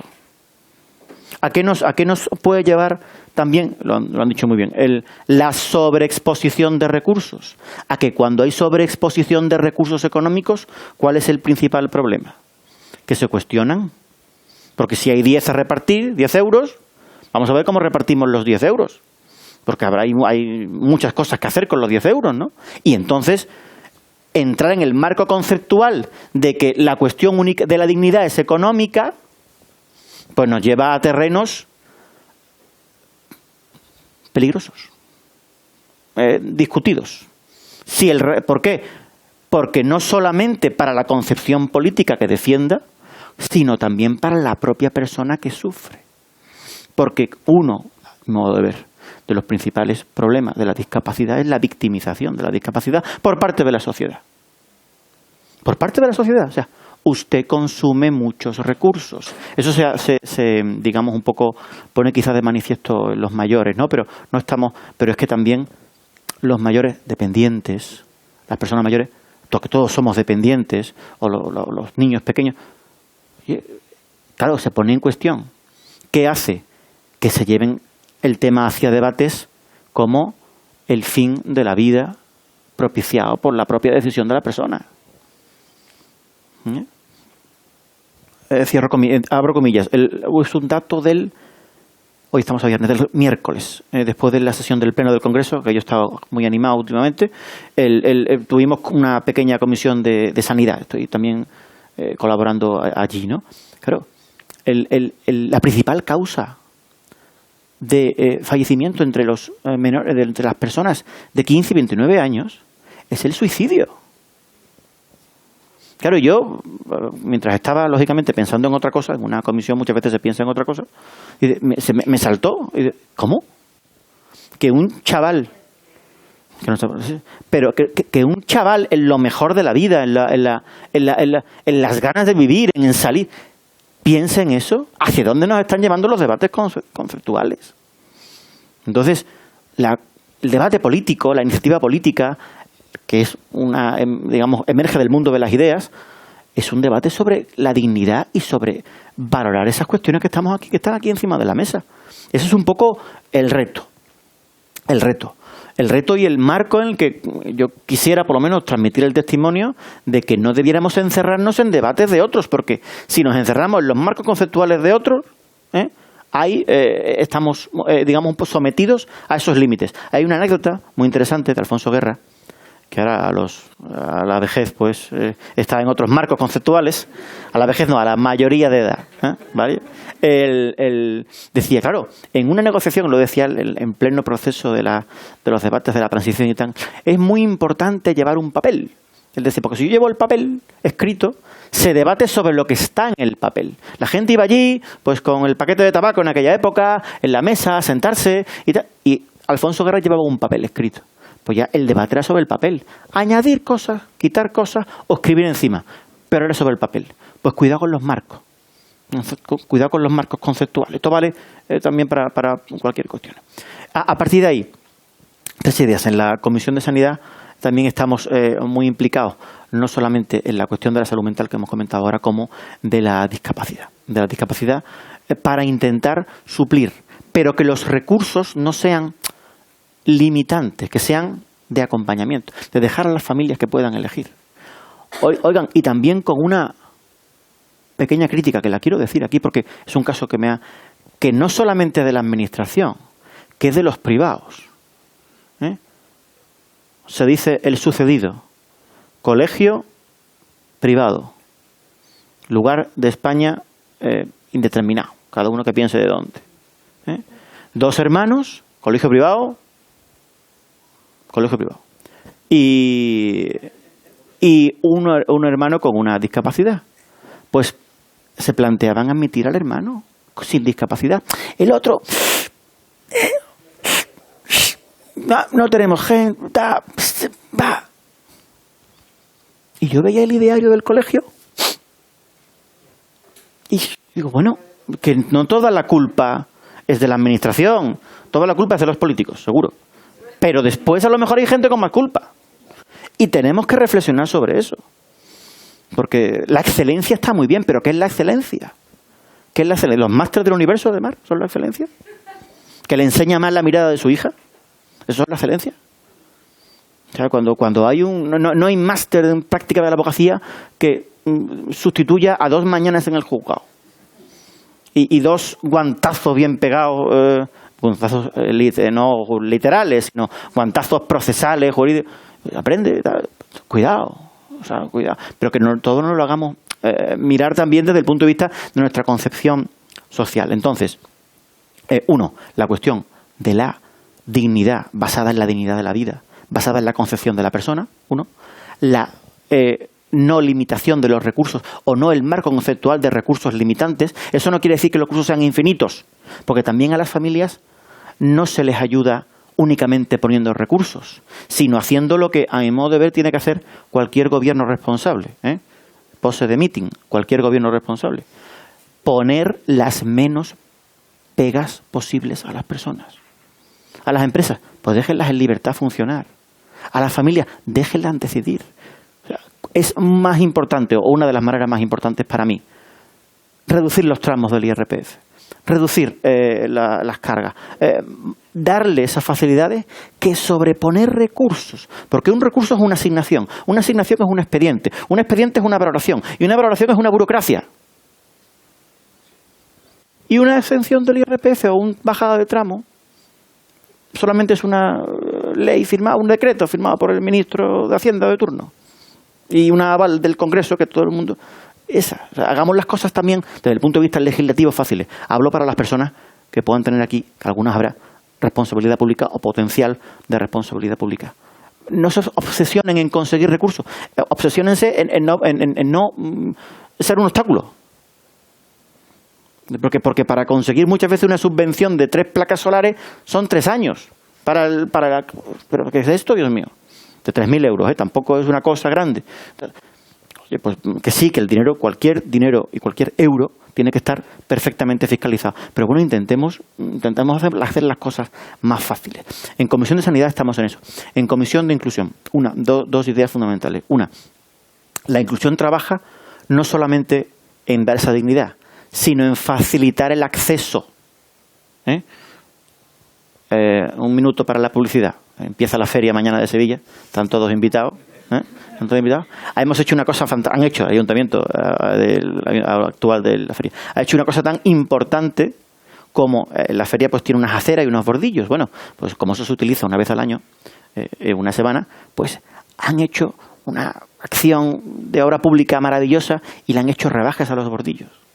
Con lo cual, las personas con muletas, las personas con carritos, las personas que tienen más dificultad, pues pueden transitar por allí, lo hacen accesible. ¿Eso cuánto cuesta? Pues un señor, alisando y tal, ¿no? Esos bordillos además tenían un peligro terrible, porque a partir de las 2 de la mañana, cuando uno salía de la caseta, esos bordillos eran un arma de destrucción masiva. Por otras razones, saquen ustedes, seguramente porque la mala iluminación. Yo lo achaco a la mala iluminación. Yo lo achaco, sí, aquello se ve menos. Oye, no pasa nada. Oye, como tanta agua mineral, pues uno ve menos. Entonces, hacerse excepciones, digamos un poco, cuestiones sencillas en esa vía y no perder la legitimidad de la dignidad. A mí me obsesiona, porque creo que si no luchamos el debate de la vida digna, la vida está sometida a otros, con lo que hay cosas hoy en el Parlamento Europeo y tal, ¿no? Bueno, pues vamos a... Yo la experiencia que quería transmitirle, hay tres proyectos legislativos en la subcomisión. En la Agencia Española de Sanidad Pública se va a hablar mucho de inclusión y de apoyo a las familias. No perdamos tampoco del punto de vista el debate fiscal y de ayudas, como hemos comentado, y por supuesto, si en el marco conceptual lo tenemos nosotros asimilado, como que no nos pueden decir la familia es la que tiene la prioridad y el debate sobre su modelo de conducta y su modelo de relación con la persona diferente. Hay un aforismo que era de capacidades diferentes. Bueno, pues quizás la ternura que pueda tener, transmitir una persona que tiene una capacidad diferente no la puede transmitir, pues a lo mejor un niño más nervioso, como se ha comentado aquí antes, ¿no? Y por último, pues agradecerle muchísimo que estén aquí. Tienen ustedes una vocación pública sin duda. ¿Por qué? Porque yo tuve un catedrático de mercantil. Yo iba por la tarde a clase, nuestra facultad estaba enfrente del Parque María Luisa, que nos decía, oiga, ¿qué hacen ustedes aquí con el día que hace? Efectivamente, algunos lo hicimos caso, no estudiamos mercantil, nos fuimos para el derecho público y al final, pues bueno, pues aquí estamos, ¿no? Después de meterse en la cuestión. Entonces, esa vocación pública creo que tienen que cuídenla y no dejen, por favor, de dar ese debate sobre la dignidad de la persona, que es a mí lo que me obsesiona día a día, porque hay personas y marcos regulatorios en los que no se va a contemplar esa dignidad, ¿vale? No les quiero de verdad aburrir más, les reitero el agradecimiento por la invitación que damos a su disposición de todos y cada uno en el Congreso de los Diputados. Muchas gracias, buenos días.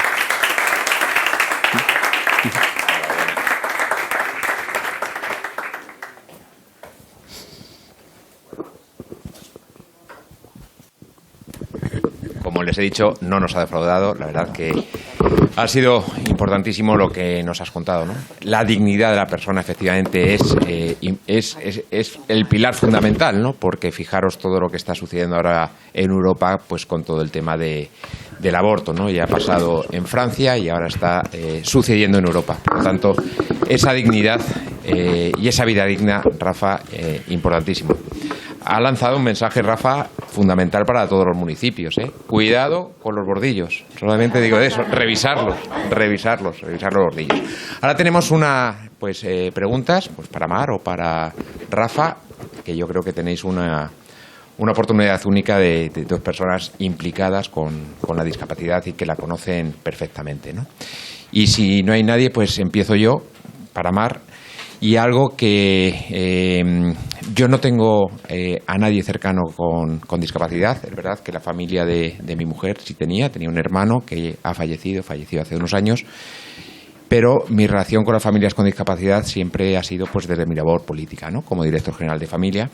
Y siempre quedaba, hay gente del tercer sector que conoce muy bien la discapacidad y que convive con ella y que cuida de personas con discapacidad. Y uno de los problemas fundamentales de las familias es qué pasará con mi hijo cuando yo ya no esté, ¿no? Es verdad que esa calidad de vida que aporta una persona con discapacidad es cierta, y ese bienestar y esa satisfacción y la transmisión de valores que hay, pero ese peso de qué va a ser de mí o qué va a ser de mi hijo cuando yo ya no esté es una losa grande, ¿no? Para las familias. ¿Qué solución crees que se puede dar pues para que las familias puedan pues descansar, ¿no? Y saber que el futuro de su hijo o de su hija con discapacidad estará resuelto, ¿no? el día de mañana, porque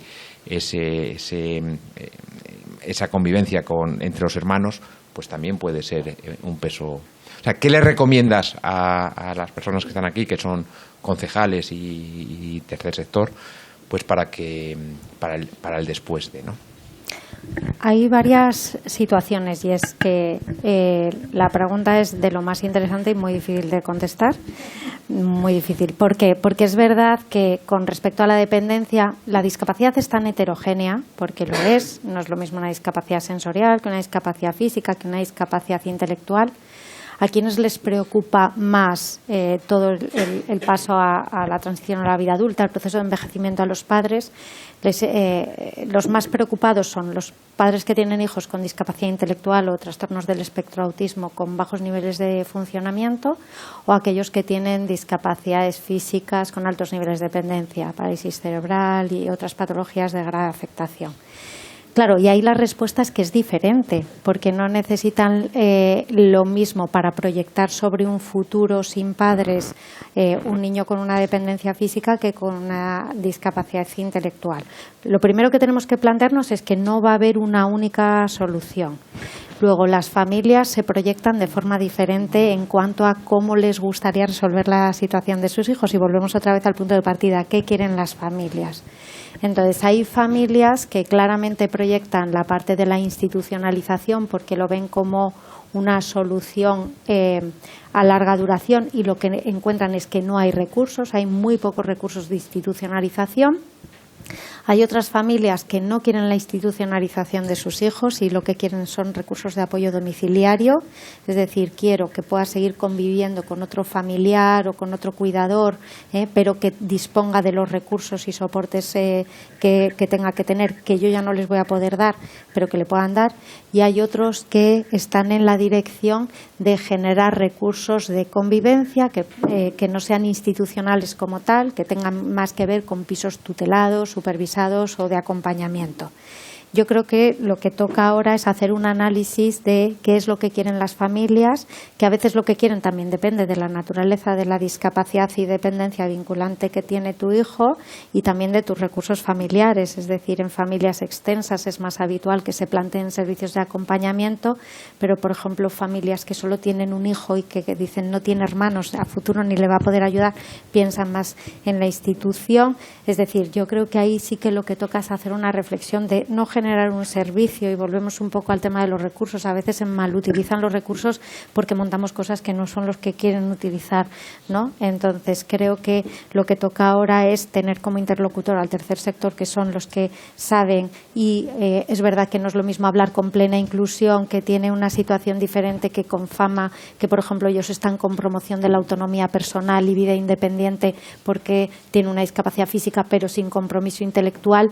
Y yo creo que ahí hay, lo que sí que hay es modelos de servicios diferentes, y es que caben todos. Lo que tenemos que ver es que caben todos, igual que si pensamos en cualquier otro servicio, va a depender de la naturaleza y de los intereses de las familias. Muchas de las familias que prefieren la institucionalización lo prefieren por la incertidumbre que dan los servicios de acompañamiento más puntuales. Dice, sí, y sí le dejan de dar ese servicio.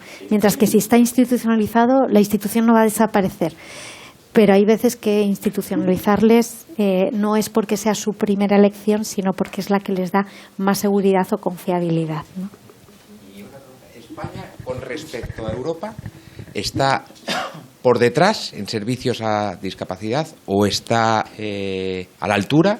A ver, yo creo que tenemos muchísimos servicios para personas con discapacidad. De hecho, hay veces que creo que tenemos, en algunas cosas tenemos insuficientes o atienden insuficientemente a demanda, y en otro tenemos exceso de servicios en la medida que están duplicados y mal utilizados. Por eso hablábamos antes de que el problema es que a veces duplicamos servicios continuamente. Entonces vamos a montar un servicio tal para personas con discapacidad. Dices, oye, pero no tienes la oferta de este servicio, permite que las personas con discapacidad asistan y no generes otro servicio duplicado. Hay veces que duplicamos servicios, y entonces creo que no existe, tenemos muchos, tenemos pocos, sino que primero están como mal organizados, y yo creo que hay que repensar un poco los servicios, y luego lo otro tiene que ver también con pensar si son los servicios que se quieren tener, y luego lo que sí que hay que cambiarles es el modelo.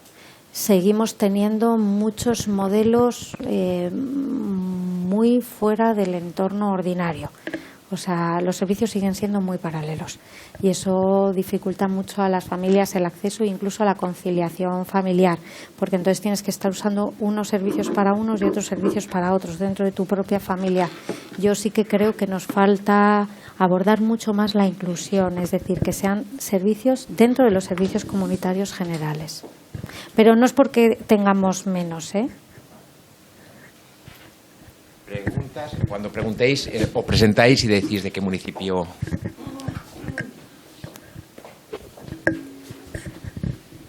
Hola, bueno, me ha encantado, me han encantado Gracias. las dos intervenciones. Yo soy Sonsoles Palacios y soy concejal de Servicios Sociales, Familia y Mayores de Torrelodones, pero es que además tengo una niña con una discapacidad cognitiva por epilepsia. Entonces, el tema me toca desde, pues como a ti, ¿no?, en lo intelectual y en tu doctorado con tu vida. Yo, desde que esta niña nació, yo lo que lo que he comprobado de manera vital es que si esta niña ha salido adelante es porque la familia ha estado ahí. Y es porque hemos estado, sus padres, detrás de ella en todos los sentidos. Es absolutamente Razonador. Gracias. Sentirte muy solo, porque si no tienes un nivel económico aceptable, y a veces muy aceptable, estas criaturas se quedan absolutamente solas cuando su nivel de aprendizaje, de dignidad, de vida, de tener una juventud y una adolescencia maravillosa se podía haber cortado si no está esa familia detrás, porque las posibilidades que tú le estás dando como familia, otras es imposible que se lo den. Yo lo digo porque sobre el papel hay muchas cosas. Pues en el papel seguramente hay muchas cosas. Yo la única ayuda que tengo es una ayuda económica de 400 euros al mes, que bienvenida sea, pero con esa ayuda económica mi hija evidentemente no va a vivir. También veo que todas las familias que tenemos alguna discapacidad en familiares o en los propios hijos, nos valemos de la ayuda del resto de familias que están en nuestra misma condición, no del resto de familias que no tienen estos problemas.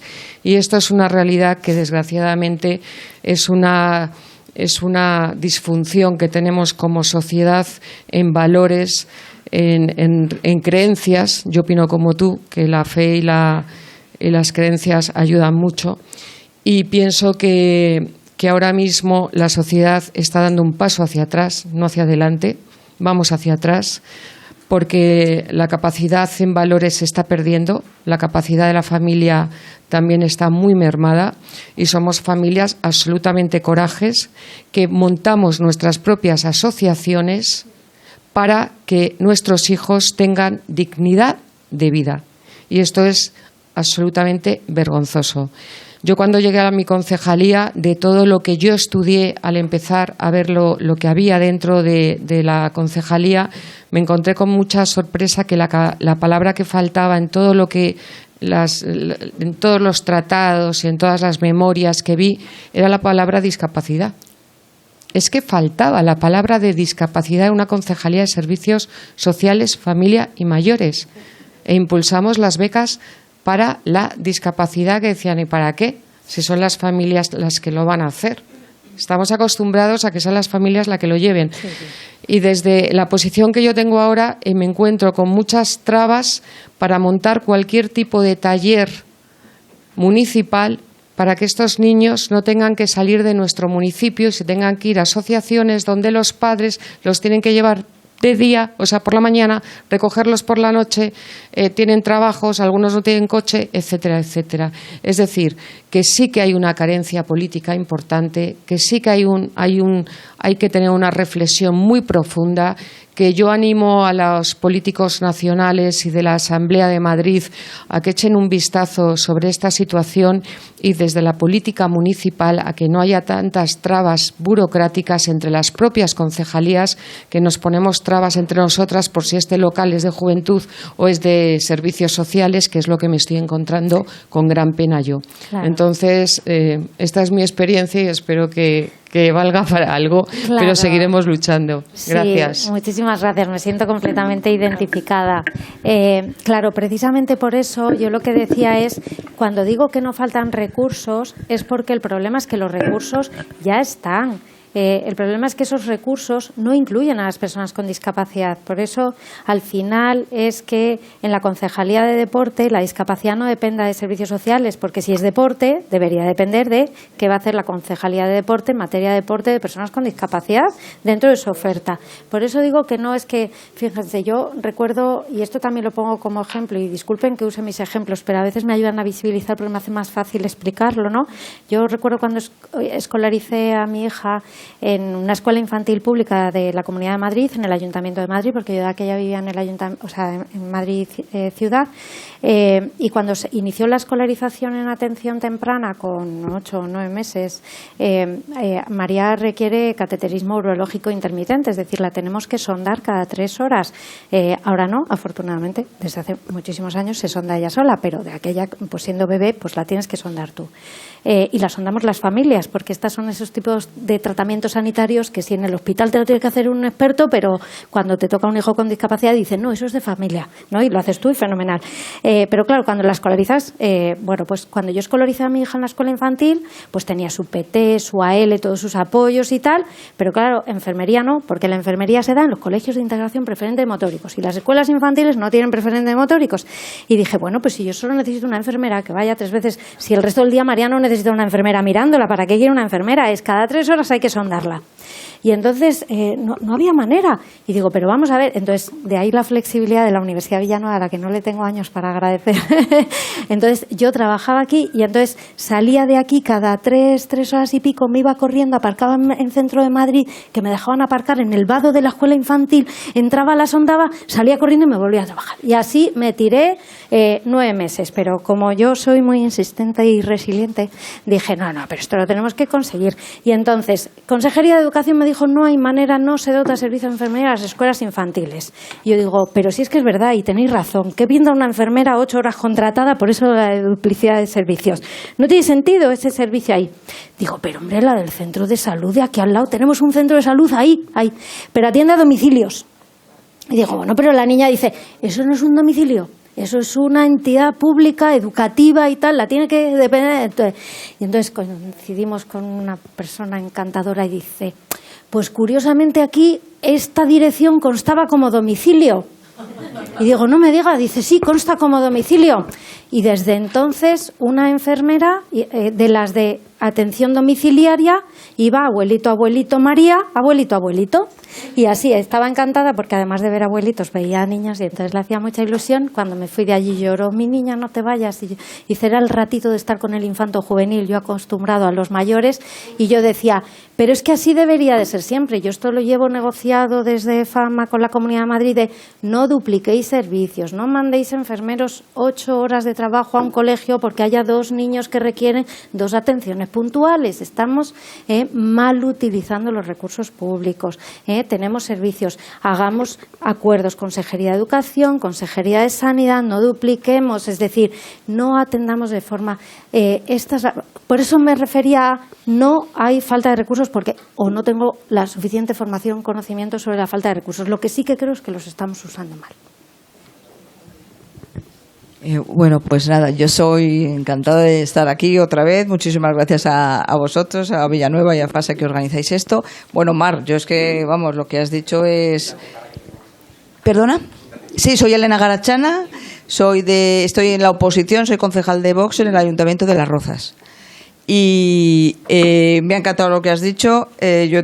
Soy también madre de una hija con discapacidad, mi hija de síndrome de Down, ya tiene 29 años, casi 30, y bueno, también soy pedagoga, con lo cual la parte profesional que has dicho, es verdad que además desde la parte profesional tú tienes unos conocimientos teóricos supuestamente científicos, que la ciencia sabemos que cambia cada 5 años, con lo cual no son tan científicos, que es verdad que solo puedes tenerlos y usarlos para ampliar o ayudar a las familias, no reducirles sus expectativas ni reducir la opinión que tú tienes, que yo como madre me lo he encontrado en los profesionales que usan su supuesta teoría o su supuesto pedestal de científico para bajarme en expectativas o para decirme cosas, que lo has dicho perfectamente.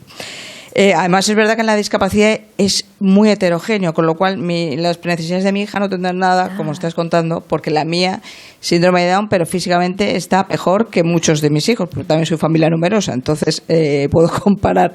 Y siempre se han empeñado en que no puede ser, que médicamente tiene que estar peor y se tiene que poner esta vacuna de la gripe y tiene que ir al niño Jesús.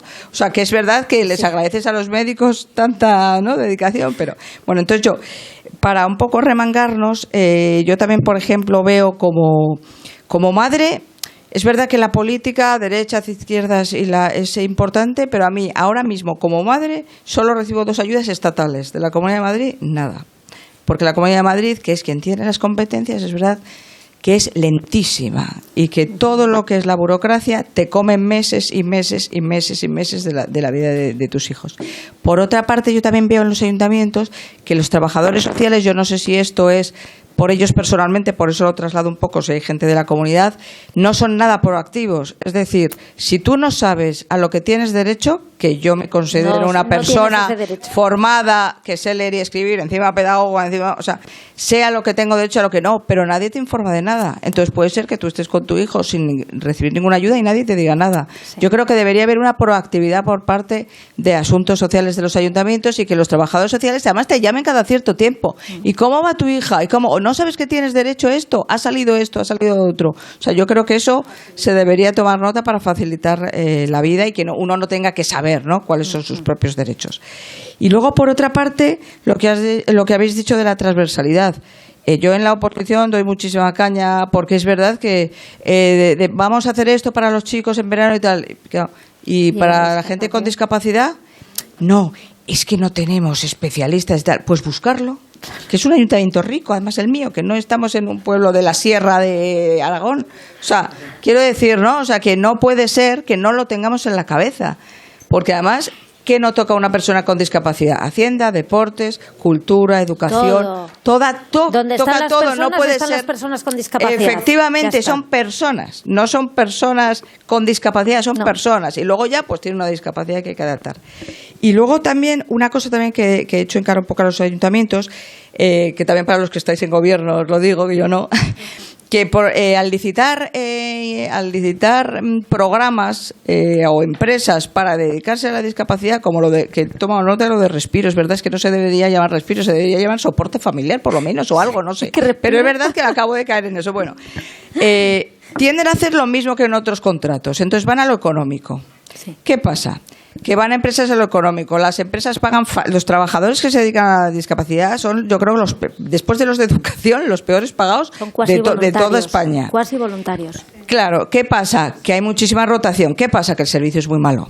Sí. Y no puede ser que un ayuntamiento vaya a menos precio. No puede ser, bueno, a mí desde luego se me caería la cara de vergüenza, pero yo creo que es que se debería un poco en toda la parte de asuntos sociales, incluso otro tipo de cosas que tengan que ver con personas de este tipo. El precio no puede ser nada, de hecho, ¿no? Entonces, bueno, son un poco las reflexiones que yo quería hacer y os agradezco un montón esta sesión.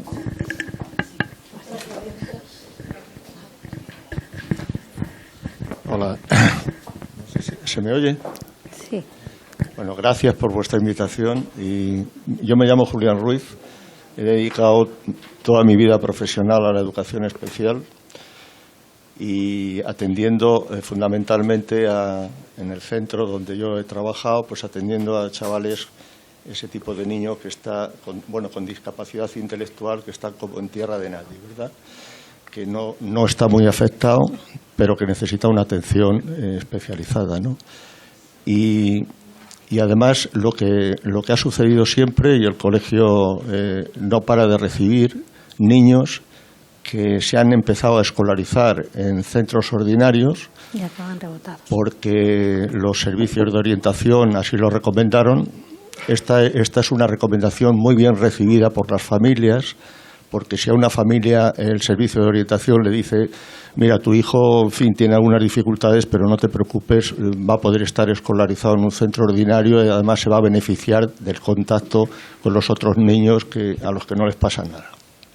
Esta recomendación es muy bien recibida normalmente y el niño empieza en un colegio de enseñanza ordinaria. Y lo que ocurre es que a medida que va creciendo, cada vez se va distanciando más de su grupo de edad y empieza a sentirse muy mal porque no puede participar en las mismas actividades que sus compañeros, está en la misma clase pero no se está enterando de nada, el profesor le da a él un papelito para que se vaya entreteniendo, salen al recreo y tampoco participa con sus compañeros en las actividades y en los juegos de allí, y al final, además de esas dificultades de aprendizaje que ese niño tenía, pues aparecen otras dificultades de tipo emocional que a menudo son mucho más difíciles de corregir que un problema de aprendizaje de las matemáticas o la lectura. Entonces, yo creo que esto, lo que quiero decir es la necesidad de la existencia de colegios de educación especial que atiendan cuanto antes a esos niños, porque uno de los derechos de cualquier niño con discapacidad es ser atendido y cuanto antes mejor para corregir sus necesidades y para ayudarles en la superación de ello. Entonces, y es que luego además es que se emplean términos que, bueno, que quedan muy bien, como el tema de la inclusión. Ya no se habla de integración, ahora se habla de inclusión. Incluir es muy fácil, o sea, colocar a un niño en un colegio ordinario ya lo has incluido. Ahora, integrarlo, eso es más complicado, pero ahora está muy feo hablar de integración, ahora hay que hablar de inclusión. Y se dicen cosas como, no, es que tiene capacidades diferentes. Bueno, si tiene capacidades diferentes, lo siguiente es decir, si tiene capacidades diferentes, ¿quiénes somos nosotros para intentar meter en él otras capacidades? Y lo que pasa es que las tiene diferentes. Pero es que esas capacidades que son fundamentales para llevar una vida mínimamente autónoma, para tomar decisiones con sentido y esas cosas son las que les faltan, ¿no? Pues habrá que ayudarles y cuanto antes mejor. Y con respecto a lo que hablabais de las familias, con bastante frecuencia venían allí al colegio y me contaban que lo primero que habían sentido cuando se les había comunicado que ese niño tenía una discapacidad era mirarse el uno al otro y a ver quién de los dos tenía la culpa, ¿no? Y entonces me comentaban que, bueno, en principio parece gracioso, pero que ella o él la miraba y decía, oye, tú no tenías un tío que era un poco raro, ¿no? Esto no vendrá por parte de tu familia. Bueno, que no me quiero extender más. Y por último, yo no sé, como además Rafa, tú que eres abogado, yo tengo mis dudas porque cuando las familias, lo que hablabais antes de que la gran preocupación de las familias con un hijo con discapacidad, ¿qué va a ser de ese niño cuando sea mayor y cuando ellos falten, cuando no están aquí? Y entonces lo que me comentaban, bueno, yo les advertía, oye, ¿habéis pensado en hacer una incapacitación judicial para este chico? Y a eso normalmente se resistían, ¿no? Y yo se lo recomendaba, al menos que lo tuvieran en cuenta como medida de protección, ¿no? Porque muchos de ellos al principio me dijeron, no tenemos ningún problema porque tiene otros hermanos y además los hermanos pues nos han dicho, oye papá, que no te preocupes, que para eso estamos nosotros aquí. Pero luego pasaba el tiempo y ese hermano se casaba, formaba su propia familia y le faltaba tiempo para atender a este niño, ¿no? Ahora esto de la incapacitación ya se ha terminado, ¿no? Ahora lo que son curatelas, ¿no? Sí, pero bueno, es una medida protectora igual. O sea, yo ahí sí que no veo una gran diferencia. Quiero decir que lo que estamos intentando es que no pierdan identidad jurídica, pero no que eso se vincule a que no vayan a tener. Pero el motivo que se dice es que hay que respetar sus deseos y sus preferencias. Pero es que eso, a ver, es que eso tiene su sentido y es porque tener una discapacidad intelectual no te ubica en ser menor de edad de por vida. Y dentro de que hay gravedades y hay situaciones, ¿no? Pero lo que sí que es verdad es que hay una de las cosas en las que teníamos que avanzar, que era, aquí nos hemos dirigido a las familias, porque era el contexto, pero podríamos dirigirnos a los chicos. Igual que con las familias hemos trabajado con empoderamiento, con los chicos con discapacidad también hay que trabajarlo.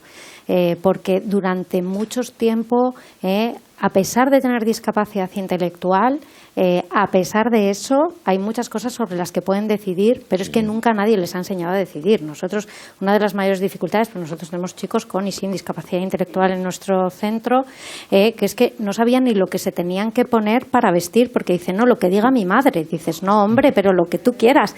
Fíjate, y desde los servicios de atención, incluidos los nuestros, por eso decíamos que esto no tiene que ver con la administración pública o los servicios privados o el tercer sector, porque aquí todos hemos cometido sendos errores en nuestros modelos de actuación, porque eran modelos diferentes, ¿no? Y ahora mismo, por ejemplo, desde todas las entidades que se han centrado en infancia, modelo centrado en la familia, en la edad adulta, modelo centrado en la persona. El modelo centrado en la persona, precisamente de lo que se trata es de que, además de todas esas habilidades que se han trabajado clásicamente, competencia social, habilidad comunicativa y demás, desde la base se está empezando a trabajar autodeterminación. La autonomía personal estaba, pero la autodeterminación en menor cuantía, la trabajábamos menos. Y ahora es que ellos se identifiquen como una persona que puede tomar decisiones, aunque esas decisiones muchas veces sean decisiones asistidas, pero que tomen decisiones. Yo antes, José María, hablaba de la dependencia. A mí el concepto que más me gusta por encima del de dependencia es el de interdependencia. Es decir, lo que todos somos interdependientes. Y entonces no vamos a conseguir que una persona con una discapacidad intelectual no sea dependiente, pero sí que queremos que él aprenda en términos de interdependencia. Es decir, tú eres dependiente, pero hay otros que también dependen de ti en algunas cosas.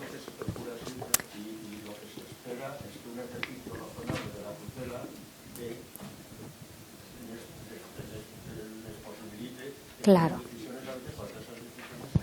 Pero dentro de que no es mi ámbito, la jurídica, porque yo soy de psicología, sí que es verdad que en todos estos debates jurídicos que hemos tenido, el problema es que el formato por el cual estaba la incapacidad en sí mismo ya era es que tenías que demandar a tu hijo para incapacitarle. O sea, el procedimiento había que darle una pensada, porque era, voy a demandar a mi hijo para incapacitarle.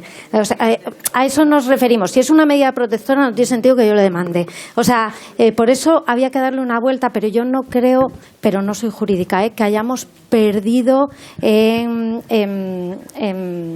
seguridad para ellos, ¿no? En la protección, en la medida protectora. Yo creo que no, lo que se ha cambiado es el enfoque, porque es que no puede ser que sea que te demande para que te incapacite. O sea, que cambiemos el enfoque y que siempre que se pueda la decisión última tendrá que ser de él, y tendremos que poner todos los apoyos y servicios para que la persona pueda decidir en la vía de sus posibilidades con soporte o asistencia. Sí, bueno, dos comentarios a algunas cosas que se han comentado, a los dos que me han llevado.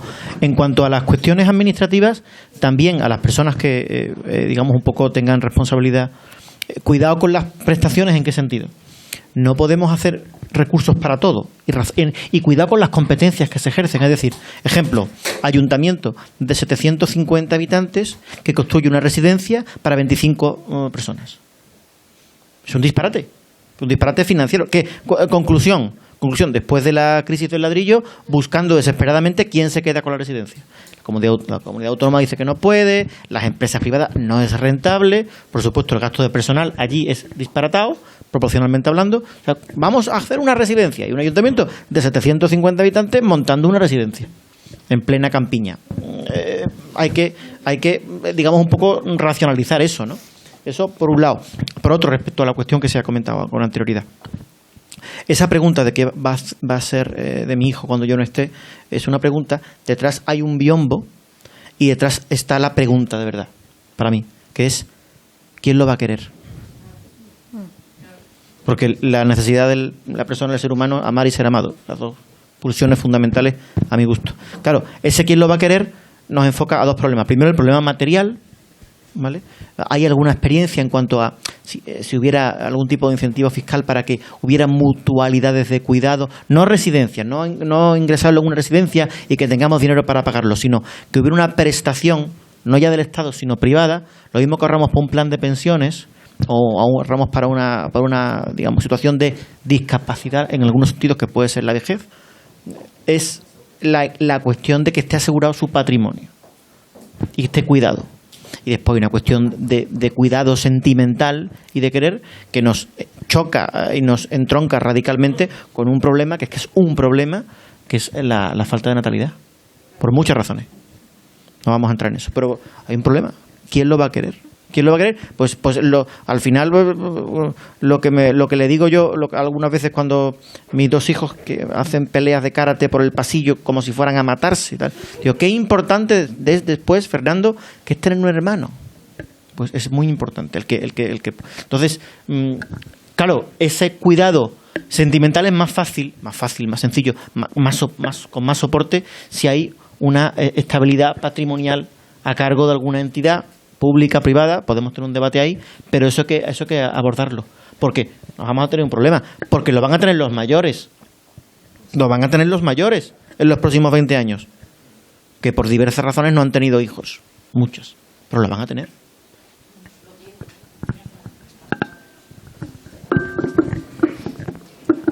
¿Alguna pregunta más? Yo quiero... Mira, soy José Antonio López de Fundación SAMU de aquí de Madrid. Te felicito de verdad porque la ponencia ha sido de lo más clarificadora y yo que he trabajado vengo del mundo sanitario y he trabajado mucho con adolescentes y con niños y tal, y entonces me ha resultado de verdad muy, muy gratificante porque he tenido muchísimo contacto con las familias, porque cuando trabajas con niños tienes que trabajar con la familia, ¿no? Hay una cosa que me gustaría recalcar de lo que has dicho, que yo creo que queda muy claro, pero simplemente recalcarlo, y es que los niños discapacitados no son niños enfermos, ¿no? Organizamos una excursión y un médico, una enfermera. ¿Para qué? ¿Para qué? Yo ya digo que yo soy sanitario y que, bueno, pues mi trabajo, yo vivo de ello, pero bueno, también soy padre de una psicóloga clínica, entonces sí. Eso también está muy bien. Recalcar eso, que desde el punto de vista de la administración, desde el punto de vista de las entidades privadas y desde el punto de vista de la familia, hay que sacar la idea de la medicalización de estos niños, ¿no? Vivimos en una sociedad totalmente medicalizada, sí. Y de esto sí que tienen la culpa los políticos. Tienen la culpa los políticos por un motivo, y es que parece que tener un centro sanitario y tener un médico a tu servicio, una enfermera, te da más calidad de vida, y a mí me parece un entorpecimiento para la vida. Pero bueno, esto es la realidad. Entonces, recalcar eso y simplemente felicitarte por tu aportación. Muchísimas gracias. Bueno, pues para acabar en hora, que uno de los objetivos de estas sesiones es empezar en hora y acabar en hora, para que las agendas no se vean distorsionadas. Y antes de dar la palabra al vicerrector, quería dar las gracias a todas las personas que habéis hecho posible este acto: Javi, José Pablo, Ángel, José María, gracias por Elsa, José Ignacio, José Luis, gracias a todos, Paloma, y gracias a vosotros por vuestra asistencia. De verdad que lo hacemos con un cariño y un interés de que de verdad esto sea útil. Entiendo que la parte académica os sirve mucho para vuestras mociones, para vuestras intervenciones, para vuestros municipios, que redunda en la calidad de vida de vuestros ciudadanos. Y la parte política, pues efectivamente es súper valiosa. Por lo tanto, agradeceros la asistencia, deciros de verdad el cariño con el que montamos estas sesiones, y la próxima, que será el día 26, esperamos que asistáis. Y para que cierre el acto, pues José María tiene la palabra. A ver, yo solo un minuto, y lo que voy a comentar lo había escrito antes de las últimas intervenciones, ¿no? Yo soy de un pueblo de Huesca muy cerca de la Sierra, pero en fin no tiene que ver con eso. Pero, o sea, yo creo que lo más importante de lo que hemos debatido, porque queremos que estos puntos sean un punto de encuentro, de debate, tiene que ver con lo que Rafa ha dicho con dos referencias. O sea, podemos hablar de lo que hemos hablado porque compartimos razonablemente la idea de persona. Si no, estaríamos perdidos, estaríamos absolutamente perdidos. El martes se publicó un documento precioso que os aconsejo que leáis, Dignidad Infinita se llama, del Papa Francisco, precioso. Yo soy filósofo y además el que empiece el texto recordando la definición de sustancia individual en la naturaleza racional, me pareció maravilloso, y cómo lo vincula después con que eso supone también incorporar todas las tesis del personalismo más recientes, que lleva a la conclusión, y ahora contaré también una anécdota que a mí me impactó mucho, que en el fondo, y Rafa lo decía también ahora al final, ser persona es la capacidad de querer y ser querido, punto. Eso es lo esencial del ser personal, es que quiere y es querido, que da amor y recibe amor, y que das amor y que alguien lo acepta, porque si nadie aceptara tu amor no serías persona tampoco. Si hubiera una sola persona en el universo no sería persona, sería otra cosa, ¿no? Y yo recuerdo muchas veces un discurso muy emocionante de Benedicto XVI en una asociación internacional de personas con discapacidad intelectual, en la que sostenía se puede mantener ante estas personas la definición de Santo Tomás y de Boeth, y decía sí, porque lo más propio del ser racional es el amor, y el amor es el ojo, el amor es el que mejor entiende, quien mejor nos ha entendido en nuestra vida es nuestra madre, porque es la que más nos ha querido. Entonces el amor es el ojo, y por tanto defender, por favor, todo lo que podáis. Es que si perdemos la idea de persona que estamos manejando, estamos perdidos, ¿no? Había un presidente de Ford en los años 30 en Estados Unidos que decía: a todo dirigente habría que obligarle, antes de dejarle dirigir nada, obligarle a que nos dijera qué idea de persona va a manejar, porque si no sabes por dónde te va a llevar, ¿no? Entonces es fundamental que sepamos mantener que todo esto es posible, y este enriquecimiento es posible si mantenemos esa idea de que es el ser personal. Bueno, perdón, porque como filósofo no podía evitarlo, y ahora seguimos. De verdad que 1.000.000 de gracias. Yo creo que esta sesión no solo ha sido brillante, sino muy, muy emotiva, porque habéis hablado de lo que vivís, y eso se agradece mucho, y podemos continuar en el café, antes de que los alumnos descubran que hay un café y unos bollos ahí que no sabe de quién son.